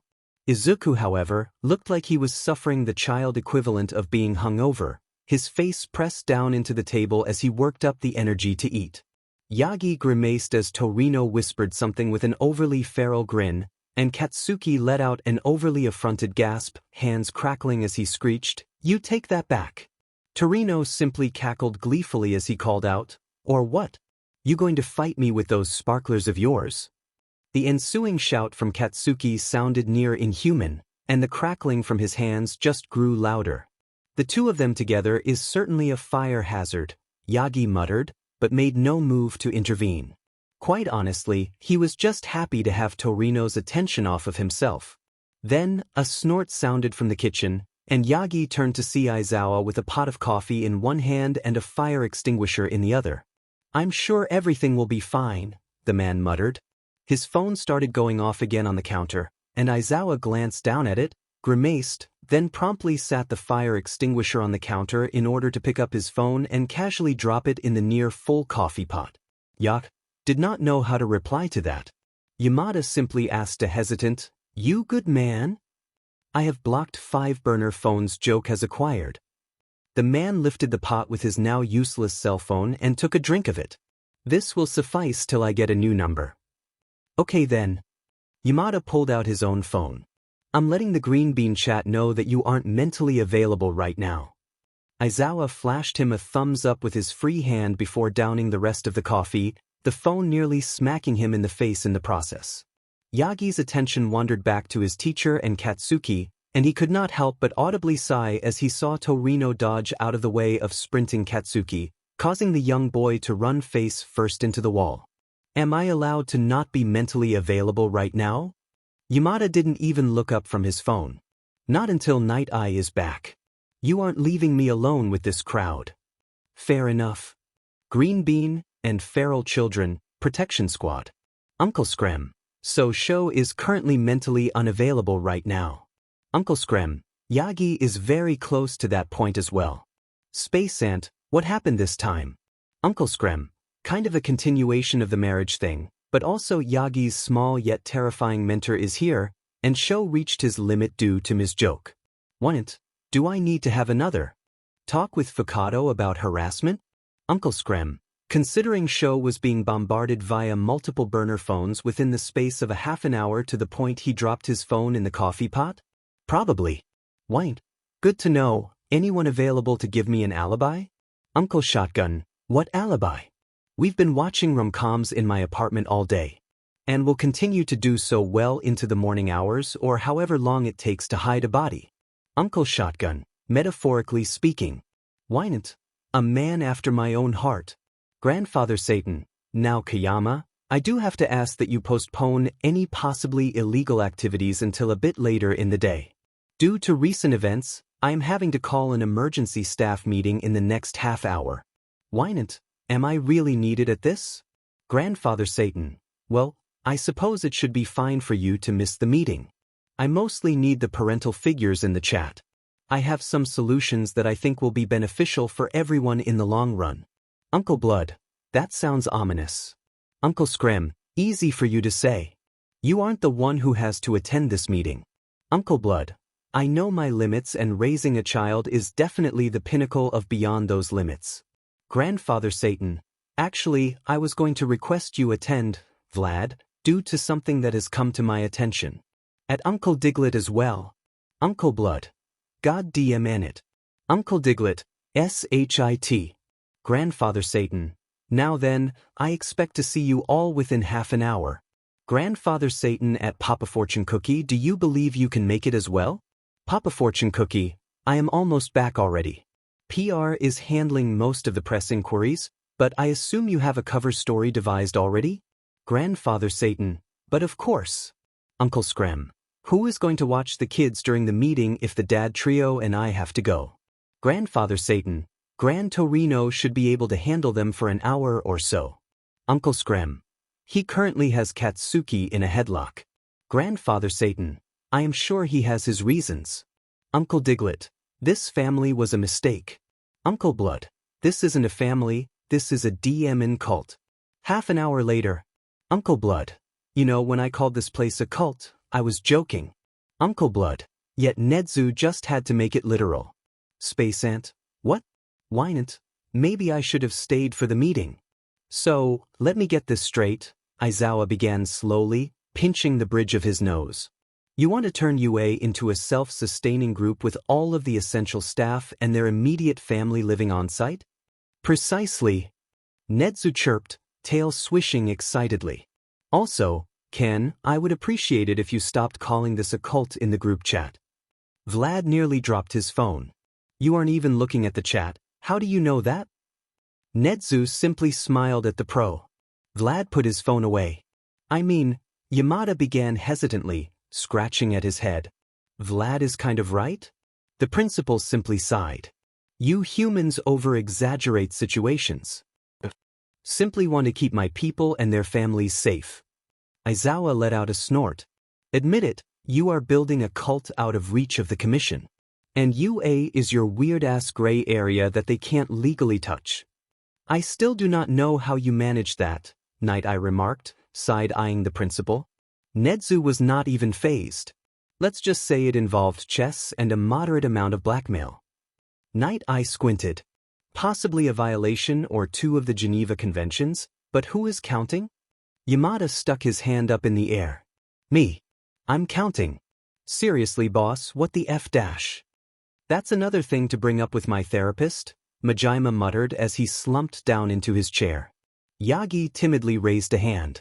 I thought we were supposed to be discussing how to convince the press that Aizawa and I are not married? Aizawa perked up. Just that. How do we do that as quickly as possible? I'm not against breaking stuff. What in the world would you need to break? Majima asked in confusion.